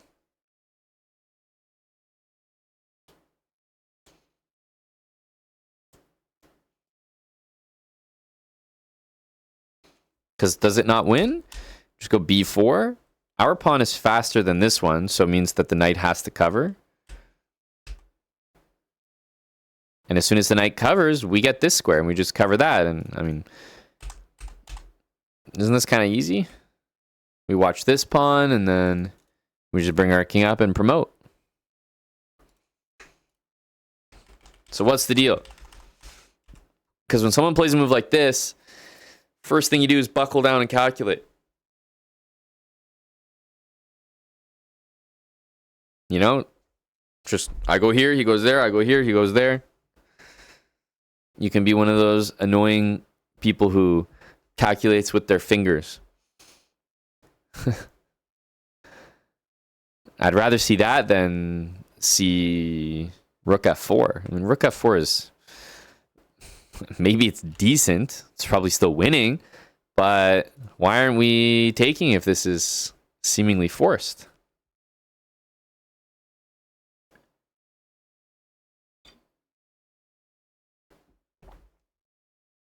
Hello, Damian Rice.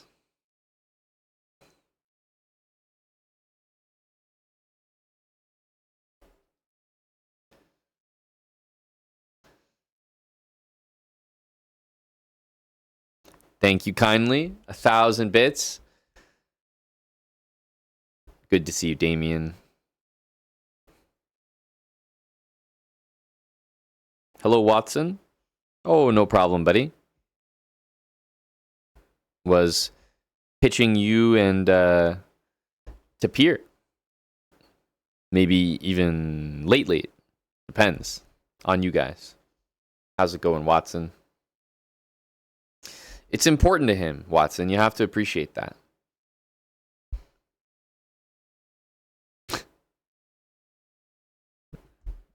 You know, it means something to him. He can tell his people about it. Conquering the gatekeeper, Watson TV.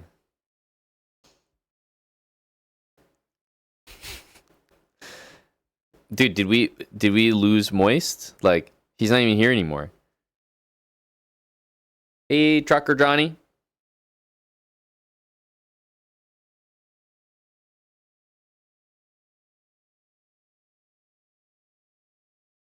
Why am I sitting here looking at Moist's shitty endgame after he agreed to a draw in 15 moves in an OTB event? And he's not even here. This isn't, like, fascinating for me.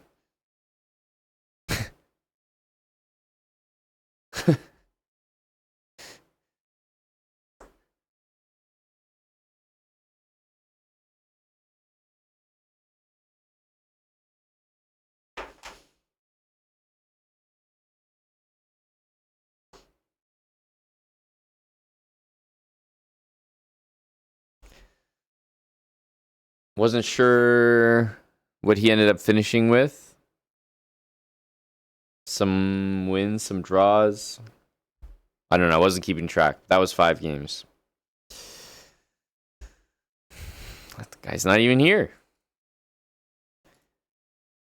Oh, I suppose that wraps up our game review.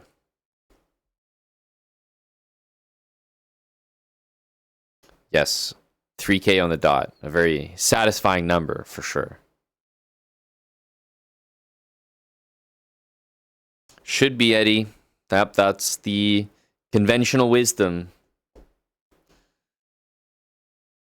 So he would be wise to just, get a pass pawn, and then Bishop should take care of it.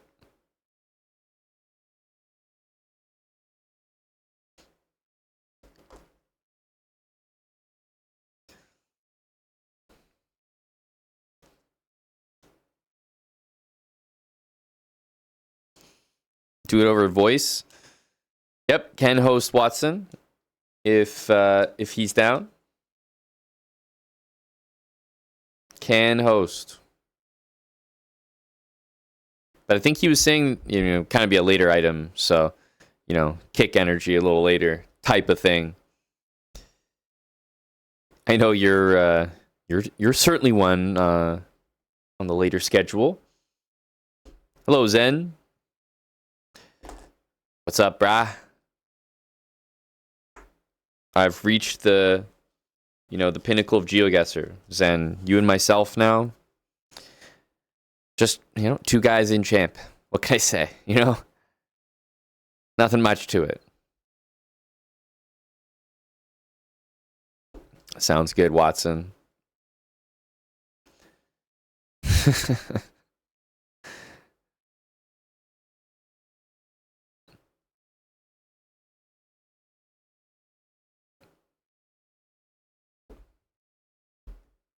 Yes.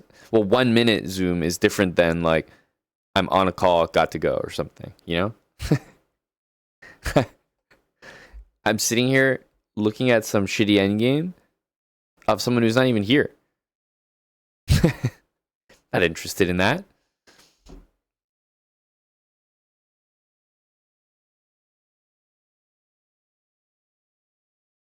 Hello, Chess Ninja. Thank you for the 58 months, Mr. Ninja.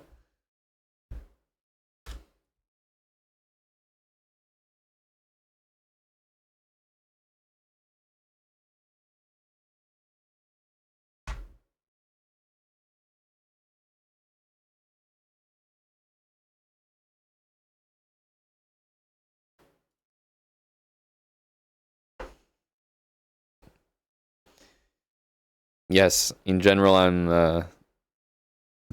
up for it. Sam, Tim sent some in as well. I'm just put off on analyzing anything right now. So probably another time.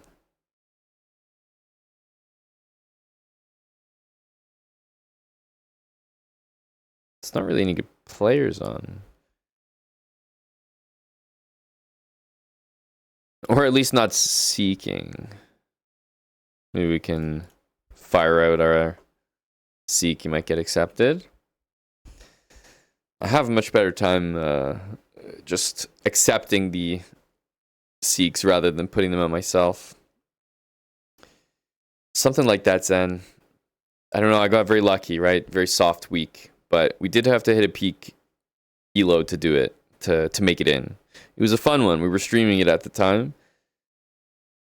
And yeah, it was like 1170 with like 45 minutes left. And got up to like 1235 on a win streak. Some very close games. And jumped just ahead of someone. And then he won a game, jumped ahead of me. I had to jump back in, get ahead of him. We won our last game 2 minutes before the cutoff with like 80 HP versus 5,500. So the whole thing was a nice sweat. Nope. Planning on it Zoom. It'll definitely pick up. We're going to be probably releasing our first YouTube video in a while tomorrow. As you guys know, it's been like just a struggle to get things back up and running, but that's exciting. So we're going to do that. And then, yeah, as the vids start to flow a little bit again, we will resume some uploads that have maybe been paused. So that's definitely on my mind. Still have to repackage things probably, but yeah, most certainly haven't forgot about it. Yeah, uploads have just kind of been slow in general, not just like that one series or something. So we'll resume. Well, it's the same thing, Bone Meal. So yeah, probably the same target audience. We would just be rebooting and reliving the same habits. It's not like habits for 1900 plus. I don't think habits really work at that level. Like at that level, you need some other type of improvement, revamped. Yeah, accidentally, Teneric. He played D4 knight C3, and I was like, sure, I'll play D6. That's right, Chess Ninja. Good to keep track. Keep track. Keep the guy honest. That's right.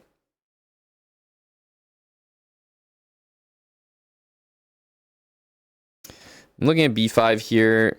Knight here has the annoying threat of knight F5. We can play G6. And then I guess I'm just wondering about that move.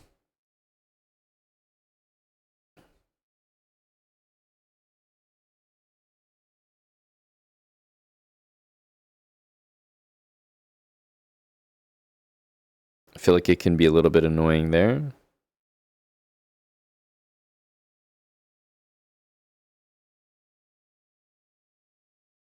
Yeah, but yeah, maybe we can play A6. So I suppose we'll go for it. D5, A6, take. Definitely knight G3. We need to play G6. No way I'm dealing with a knight on F5. Looks hella annoying.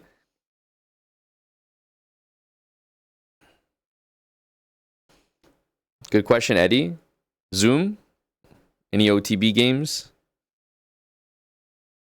When is Zoom clocking in OTB?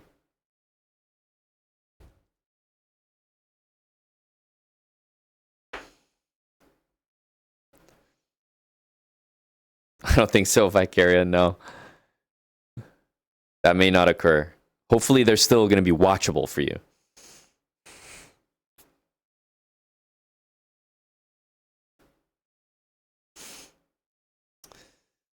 Dang.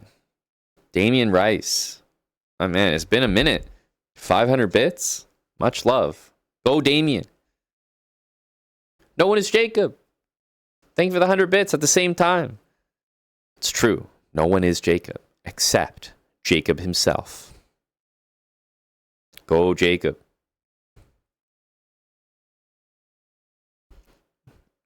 Love the content. That's what I'm talking about. Thank you.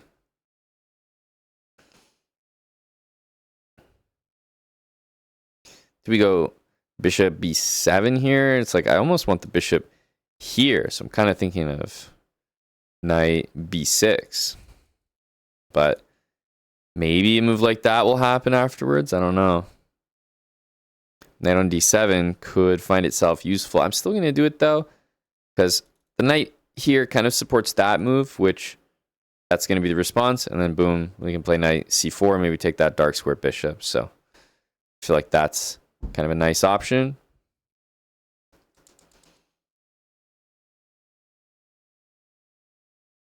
Oh, this weekend? Are you just going to something local then, Zoom? Thank you, Damien. Thank you, Jacob. Appreciate it, gentlemen.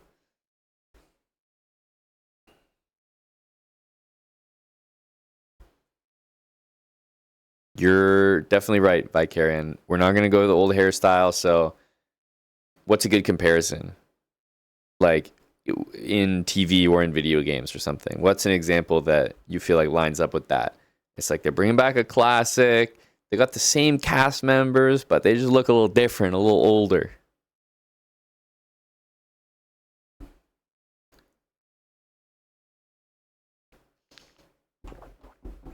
.45 with 15-second delay. And chess with delay has got to be one of the funniest things ever invented. Quite literally, makes no sense. Delay is like just scrub city.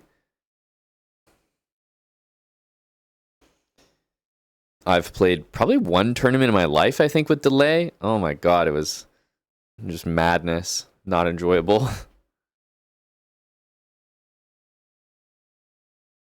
So yeah, b4 here, he's going to put the knight back on e2, so makes complete sense what he's up to.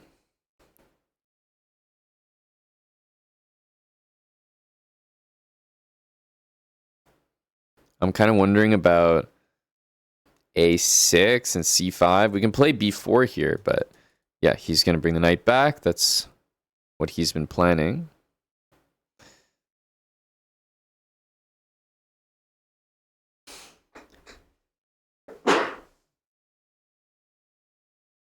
I don't know if there's much of an attack here.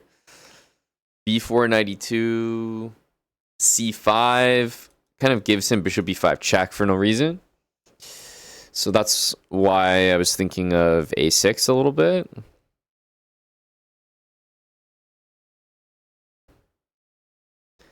I think a6 is a little slow. It feels a little bit slow.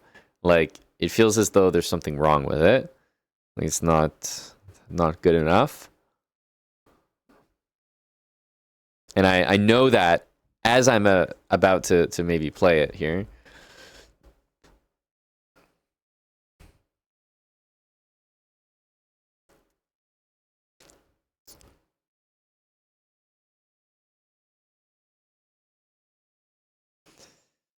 I know this move is not the move. It's just not correct.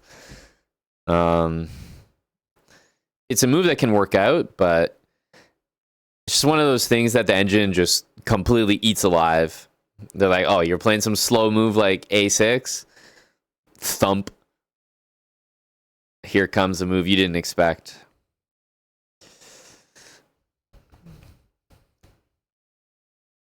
That's exactly right, Tineric. But maybe they've changed the clocks now, but delay, from what I was used to, it wouldn't actually show you the time. So you're playing 15-second delay, so you have 1 second with 15-second delay, meaning it's your turn and 15 seconds is ticking down and you don't know where the count is. So you have 1 second and like it feels like it could tick down to 0 at any moment. You're like, fuck, has it been 15 seconds yet? Okay, it feels like we're close to like c5, c4 business. I think we might be able to win the dark squared bishop, maybe. Here, takes, and then c5. Bishop back, c4. There is queen takes b4. I guess that Does that work? No, but we take on d3. I don't know. It's quite messy, but I think I will do it.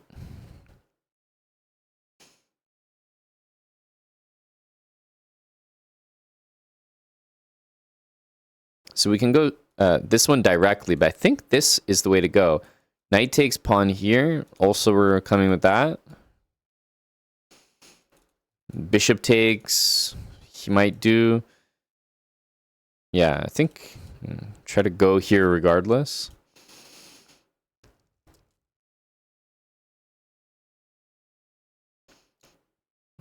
Oh, Cube Master, I have no answer for you. But that's precisely what takes place. Maybe over the years they have developed attack. I don't know. But when I was playing, delay existed, and that's literally how it worked. So it's always been just nonsensical to me.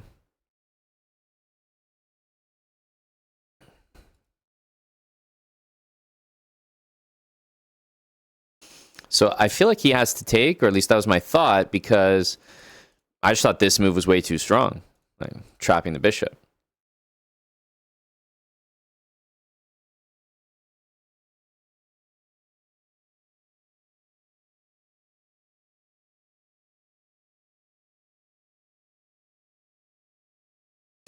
Yeah, delay 5 makes more sense, Zoom, because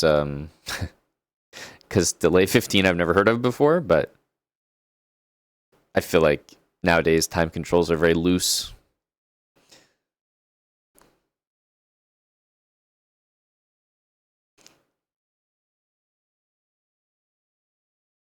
Knight f4. So obviously this, he's just going to retreat.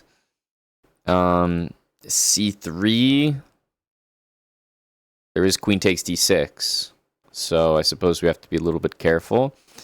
And knight a4, very desirable. Or c4 and then bishop b2, very desirable. I think they all run into, like, I'm just not developed here, you know? Like I don't have my pieces where they are supposed to be. So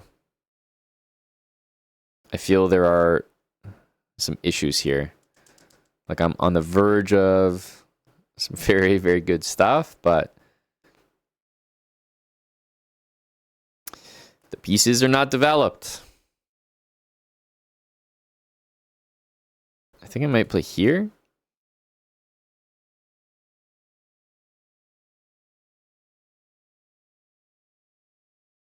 Bishop e6 is also playable. I don't mind bishop e6 really.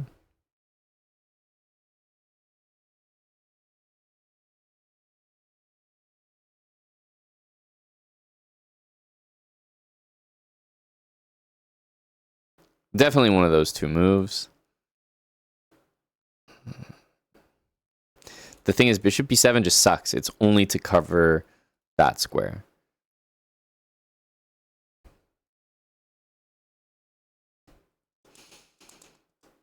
Yeah, I want to, Eddie, but I'm just getting killed by knight d5. So that's why I played bishop e6. Not happily, but I think it's kind of, it's more about these bishops. Like if I maintain this, I should be doing all right. Yeah, this is, and not even 3. It's for 2 points if I carry on, and not even a guaranteed. Right? We're out here struggling. We're out here working for these points.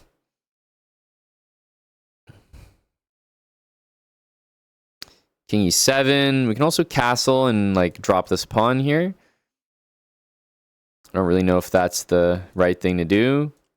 This one takes, yeah, it just doesn't feel correct.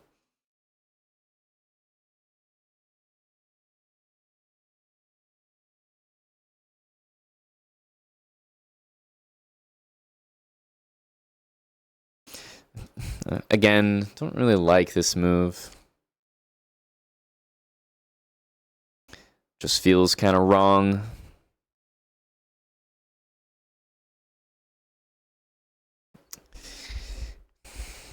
Yeah, because basically the next move will be that. So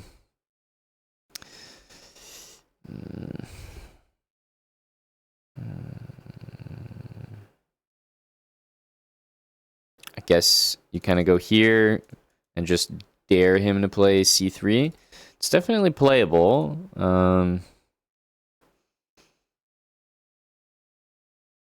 But an open b file is quite nice. Okay, yeah, he goes for that, which makes sense. But we're, you know, facing just as many problems as we're presenting.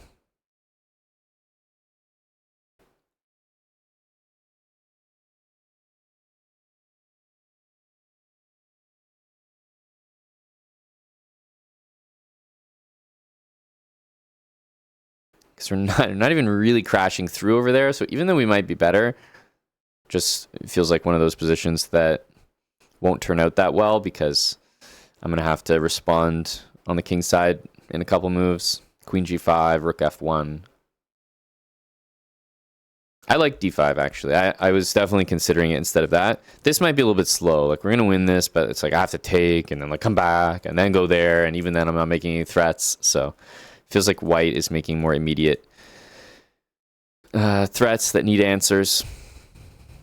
So, yes, I actually maybe thinking about that one there. Even now, I'm considering it.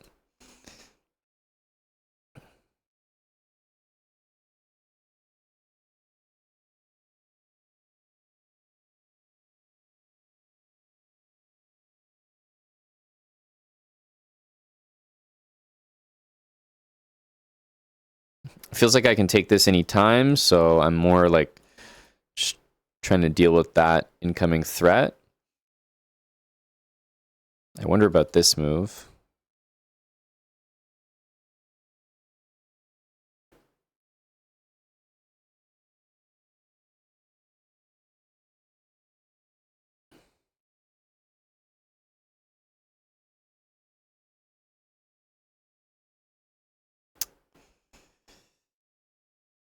Eesh.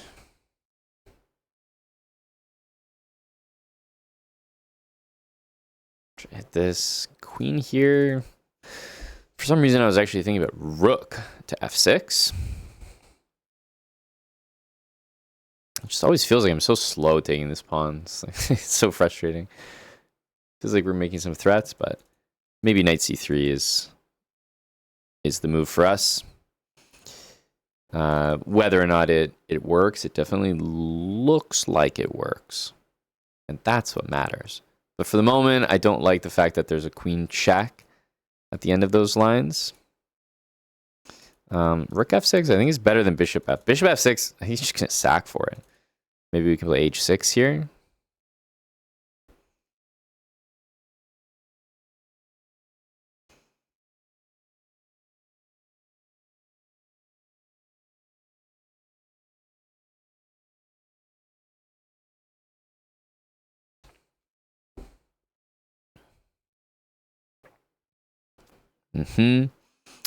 Unsurprisingly, we're just going to find ourselves in a weird position here. I think at this point, we kind of have to do this.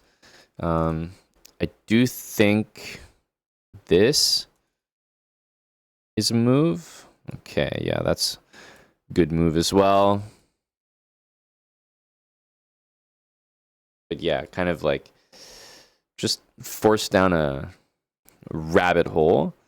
Okay, king has to go up now. Then we have to respond to that. Okay, still not the end of the world.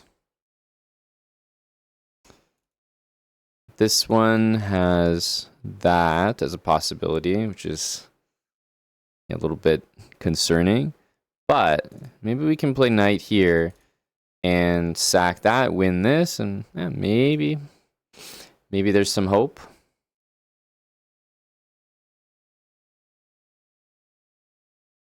Probably pre-move this.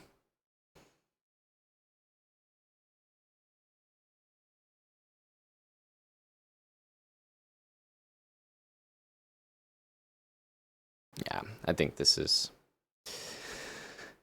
pretty done.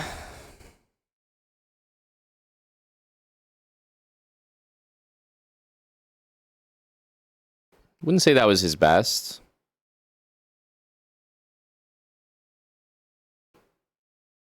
Definitely still winning, but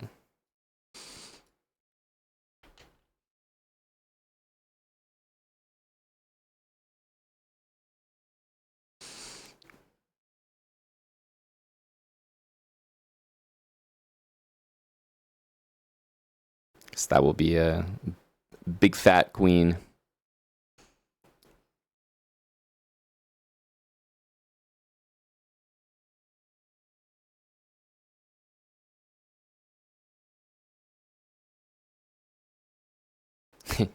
It's these like final positions where things just move so slowly that you know that the game's at that point over. Yeah, I mean, there's not much to say about this game. Got so low on time, I wasn't really focused very well because this is kind of a dream position right here. You're not going to get a better looking position than this. And at this point, I was like, I don't really know what to do. Overestimated this, but the problem is these threats are just so useless. I win the pawn, but it's just like 10 moves before an actual threat that matters. And meanwhile, white just plays like this and just kind of ignores everything. So it's very carefree to play. I probably should castle, give out that pawn. I'd probably prefer to play that position because I just know I would win it. Whereas this, I knew, as I was saying it, I knew that the moves were not good as I was doing them, and he was finding some moves eventually, and yeah, knight h5. I think this works. I think this works at this point. Kind of in an unfortunate situation where my great attack has been great the entire game, but now his attack, which only took like 2 moves to prepare, is just better because I have my king in the middle, so it's fair. You know, king in the middle is no good. But I mean, yeah, we're like completely winning here. Should have gone with my other move of bishop b7. It stops knight there, and we can just like get castle and then focus on this. But I don't know. For some reason, I was interested in this, and even though c4 is the best move, I don't know. I kept looking at this position and just not seeing things properly. Like c3 was like, no, this can't be good. But yeah, it's like -2, and he's not even down any material, so you know it's a pretty awful position for white.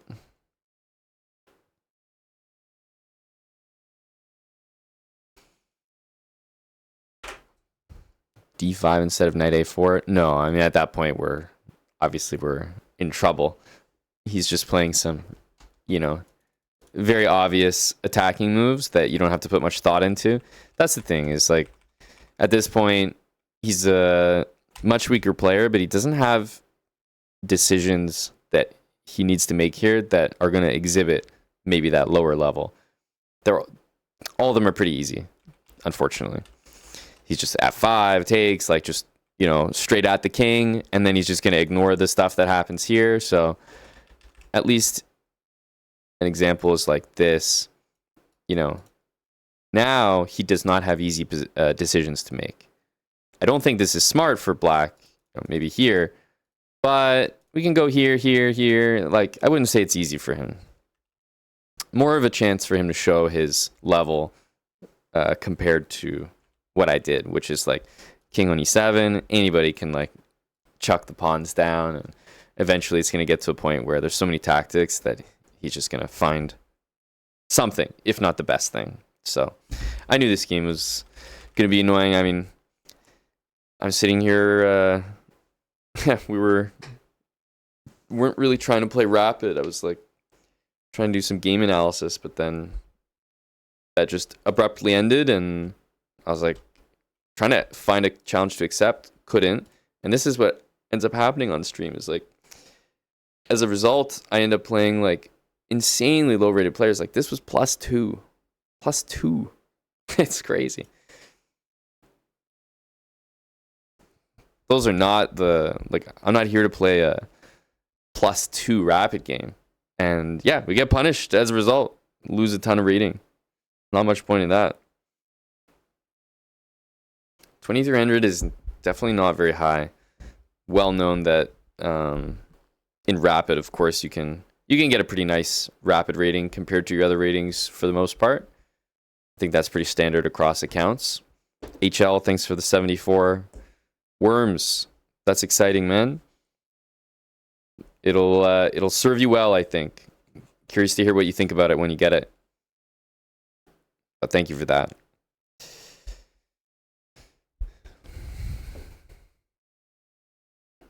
Well, I'm not really sure what you're talking about, Swim, but if you're wondering whether anybody plays better on stream, then obviously the answer is no.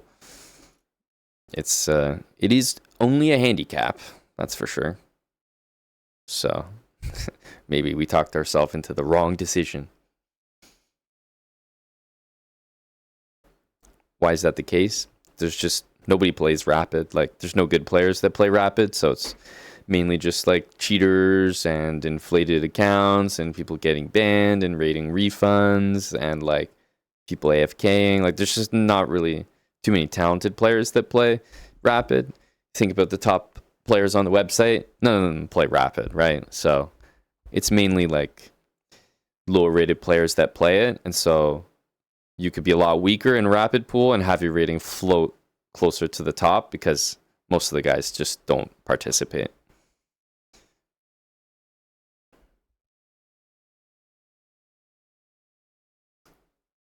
It just means they're like abandoning the game or losing on time or something. Happens a little bit more in longer time controls online. There's just a lot of free points being tossed around, and a lot of players that like, if you just grind rapid, you'll be able to get your rating up. Good example, although he definitely did improve and he's a real grinder, is Tyler 1, right? Like his rapid rating went up to like 2K. And it's like, is Tyler 1 a 2,000 strength player? Not at all. I'm assuming over the board he would lose to like a 500. I'm assuming that in a blitz game he would get flagged pretty comfortably by a 1,200. But I respect the grind.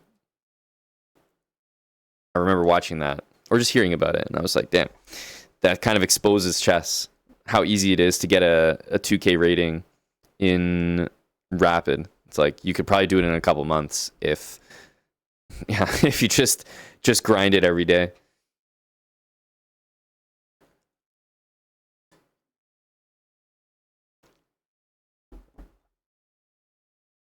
Exactly. He did it with that opening D3 E3. So all you need is just a system. You can crank out 2,000 probably in a couple months.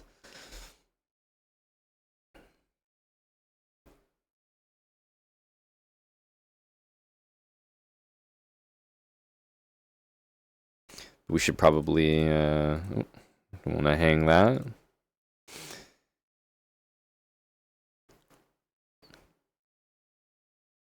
Well, yeah, as a newer player, tactics are definitely easier. So I think that goes without saying.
I was going to say he's probably going to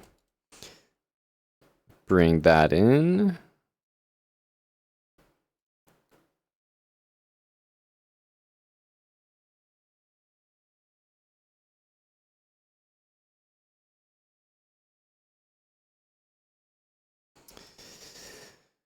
Did not see that snipe.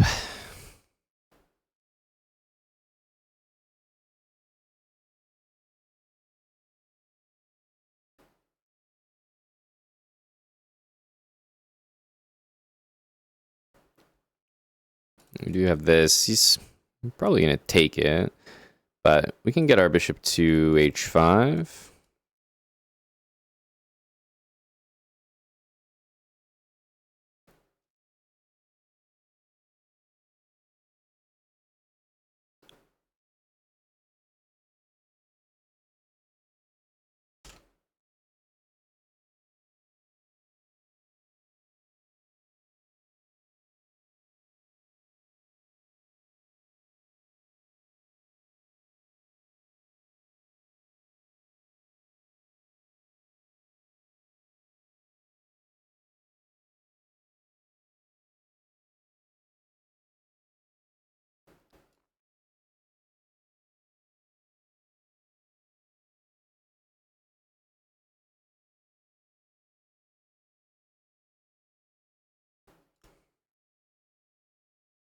You feel bad about grinding 10-minute chess? Well, it's definitely not the main time control that people care about. Like if, I don't know, if you're trying to figure out someone's chess level and they tell you they're 1500 blitz, I have a very good idea how strong they are. If they tell me they're 1500 rapid, they could be quite weak. Like it just doesn't give me really any indication on their actual level. Oh, that's a terrible move. Yikes.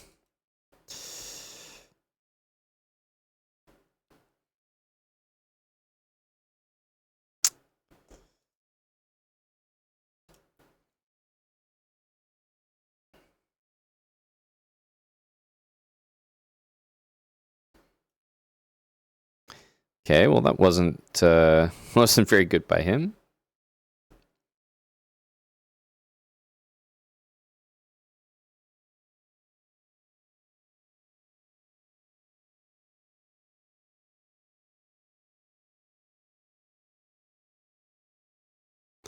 Maybe he'll go some 92 or something. Yeah.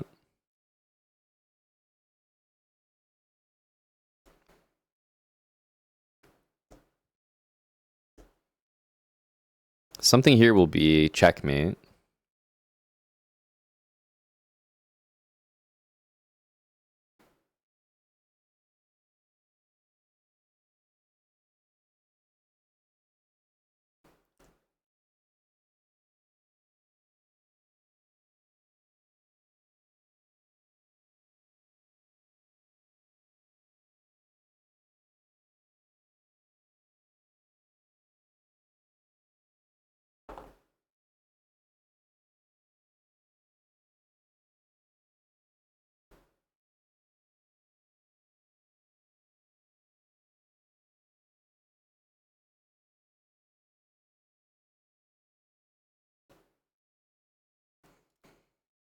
Bishop h6 looks pretty good.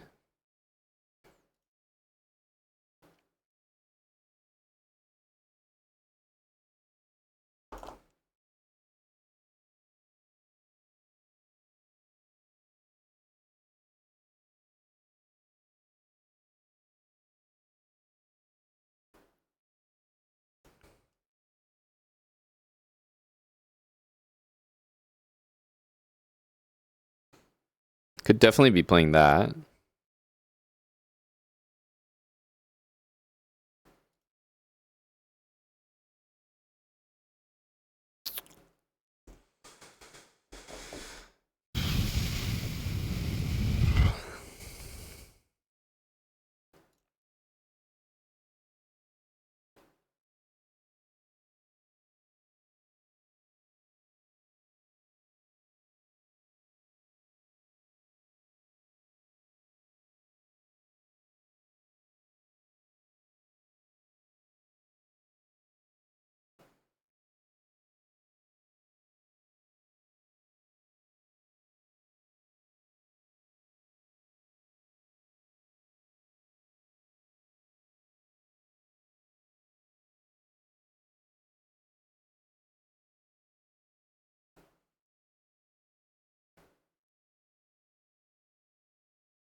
An easy win.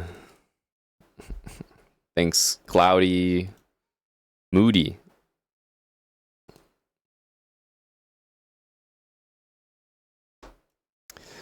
It's a mouse slip, but I've definitely done worse. A swan. Thank you for the 17 months. And Dusty reached 1,000 bullet playing the Wonstall lines. Killing it, man. Untouchable out there. Yeah. I am not playing an arena, no.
G3 is kind of a weird move, I would say.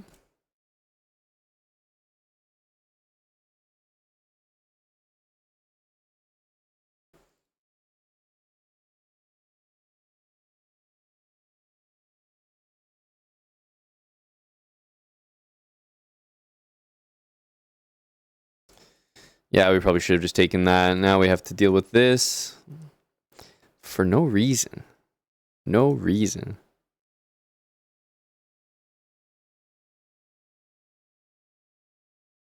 It's just so silly. Why are we playing this?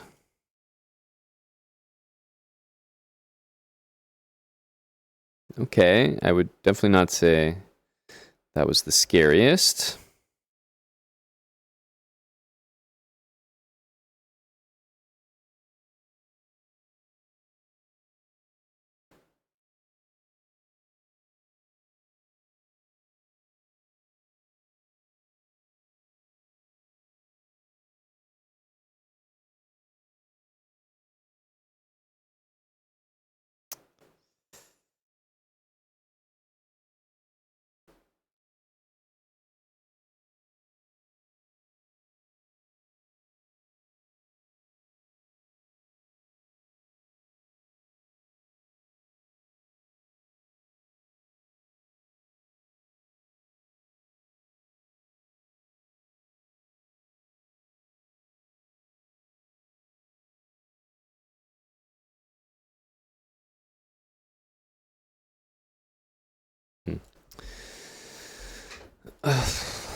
Knight C8.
We're definitely losing some rating here.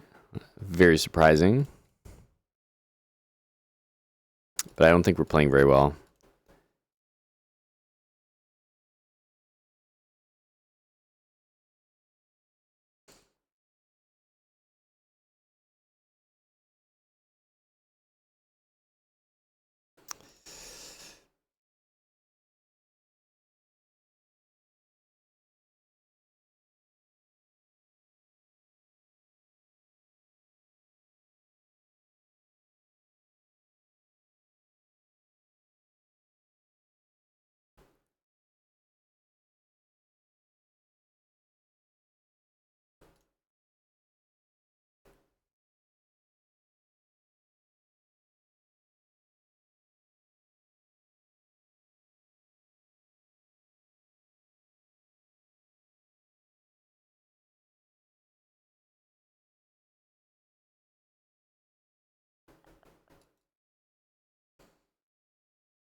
.94 is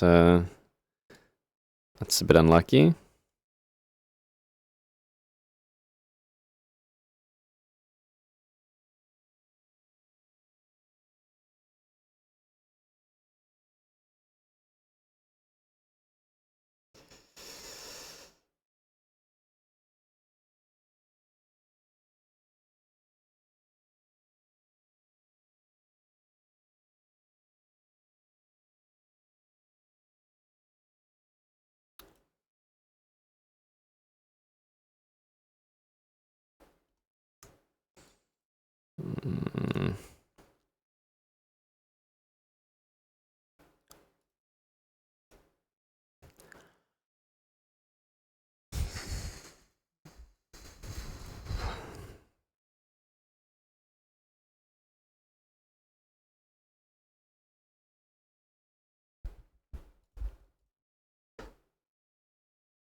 E5 hanging. I guess he can go there.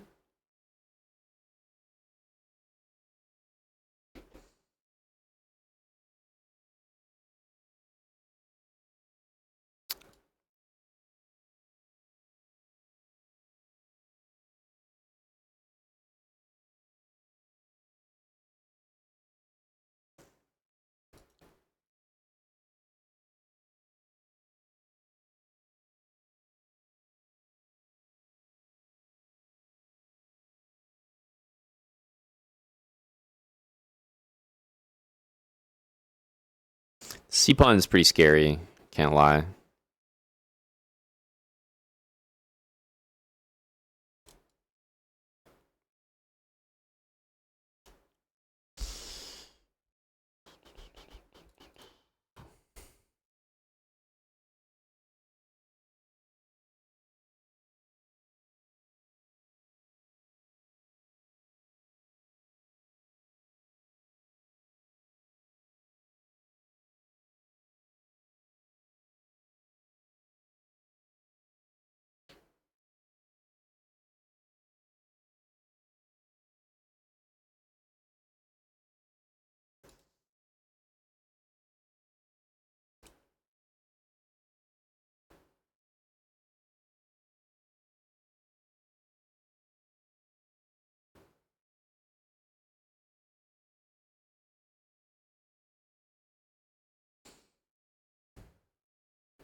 I don't know if there's some stuff to be done on the A file here. Possible.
Not so sure about queen here. I kind of thought they wanted to play a5, but it's a little bit blunt.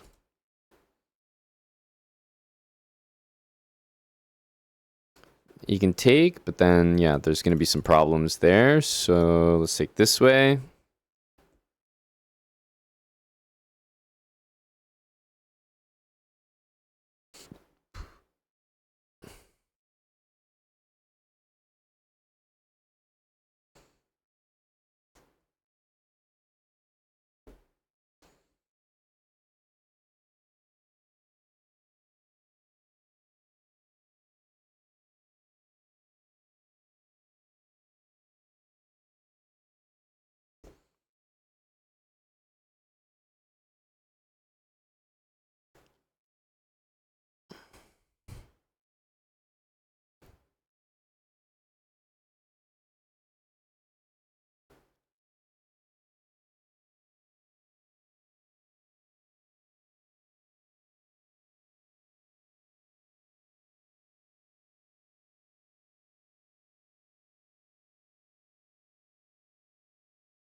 Always got to stay ready.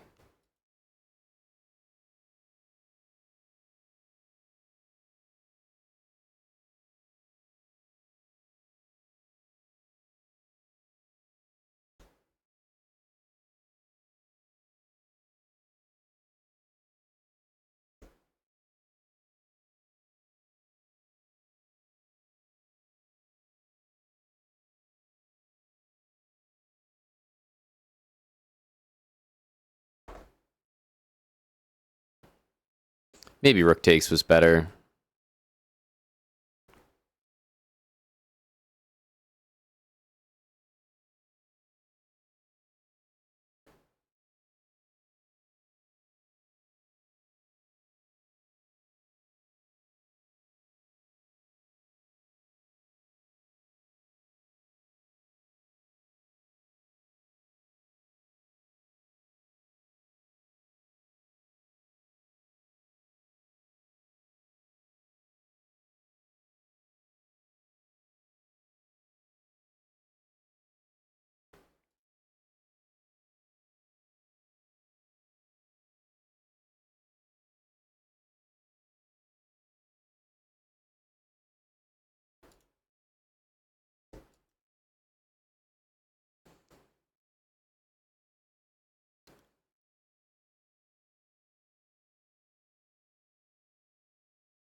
King c3 was a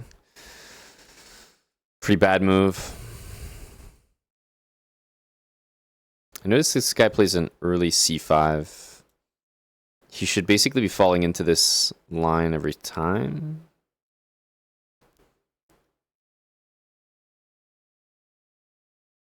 Yeah, I should have played knight c4 there, and then we would have been a-okay. We're still doing well here, but...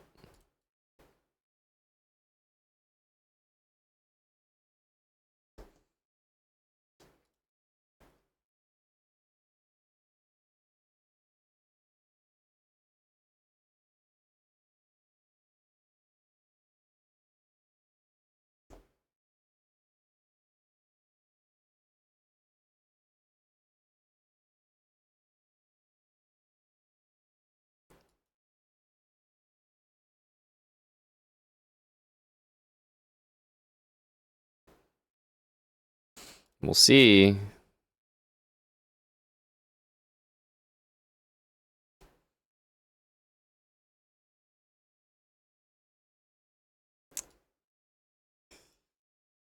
Yeah, Queen h5 is a bit annoying.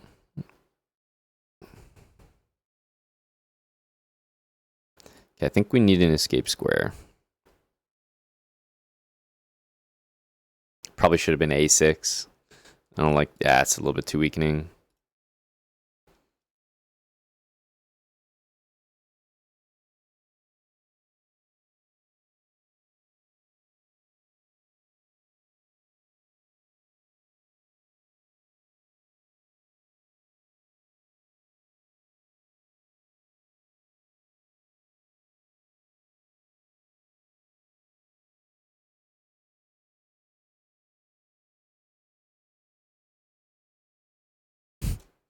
Of course, he's fine with a draw.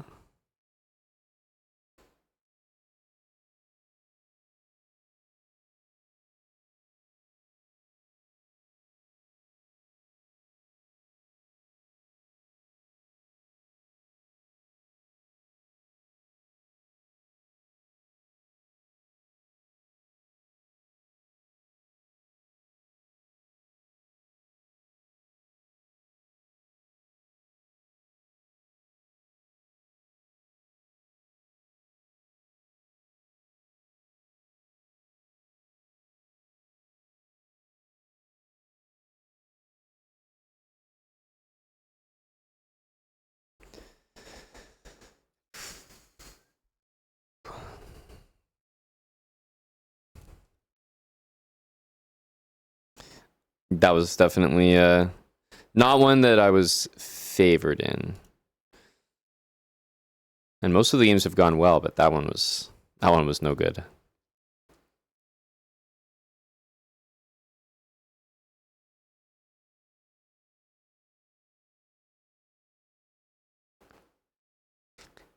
Gonna play g3, I guess. Positions opening up. Not comfortable at all for us.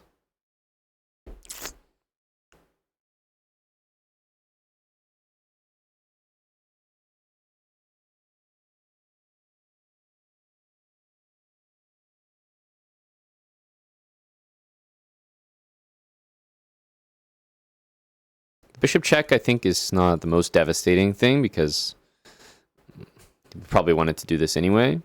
Okay, if that works, though, then this is a problem. We've got these squares all covered.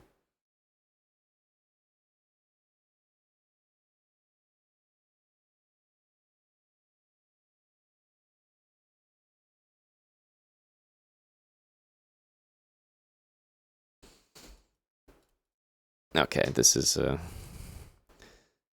good position once again.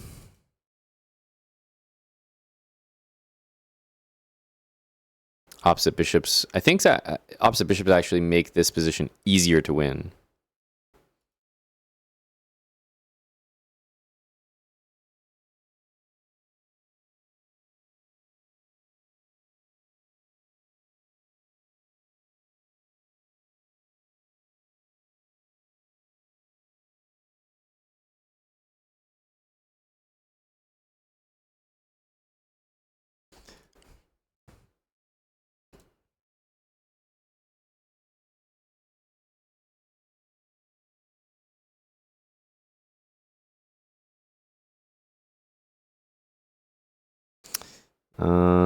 Should once again not be good.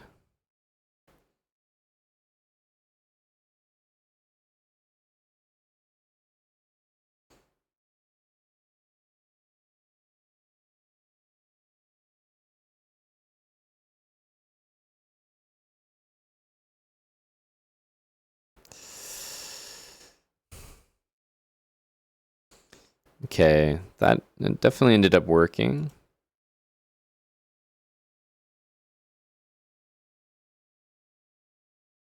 We take this. Rook e7, and this guard's b7, which is nice.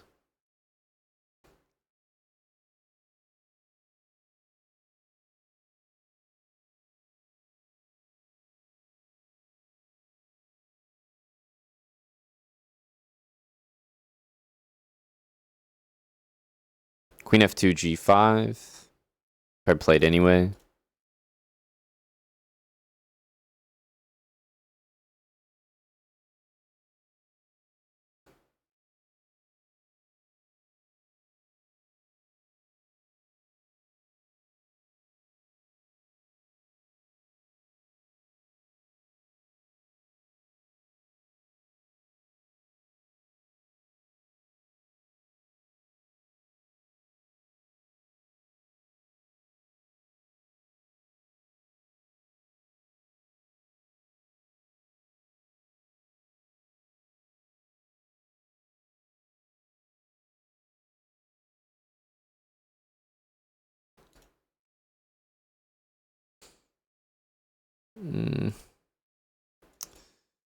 This.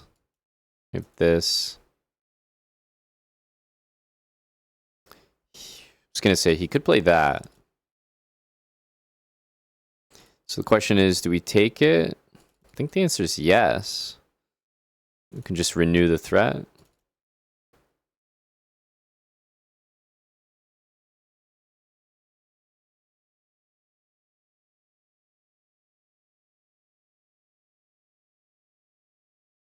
Honestly, kind of smart that he managed that. I think we're just going to take.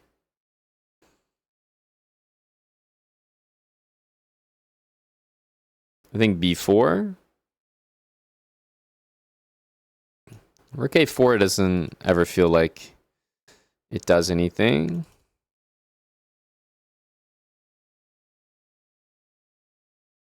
Okay, this is definitely a problem. Maybe we can do this, though.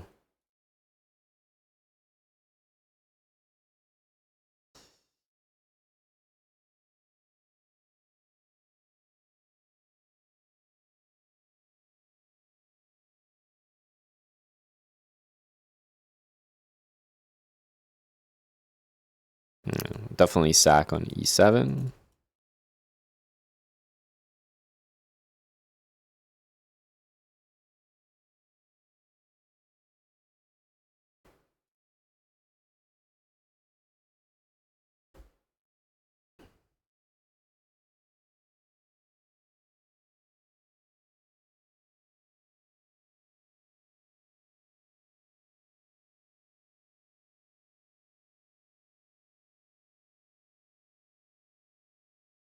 If he plays E4, I guess we play knight D4.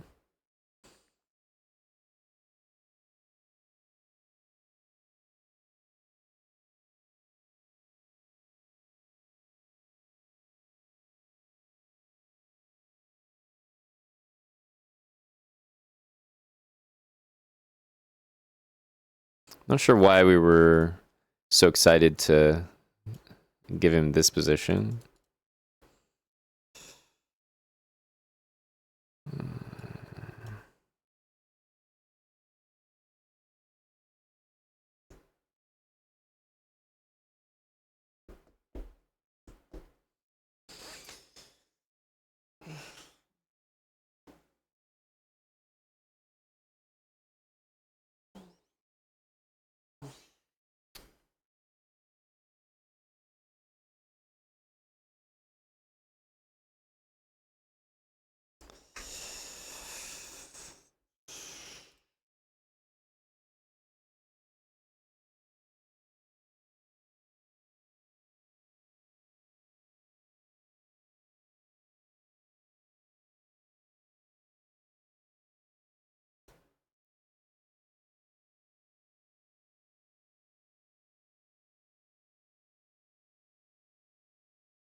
All right.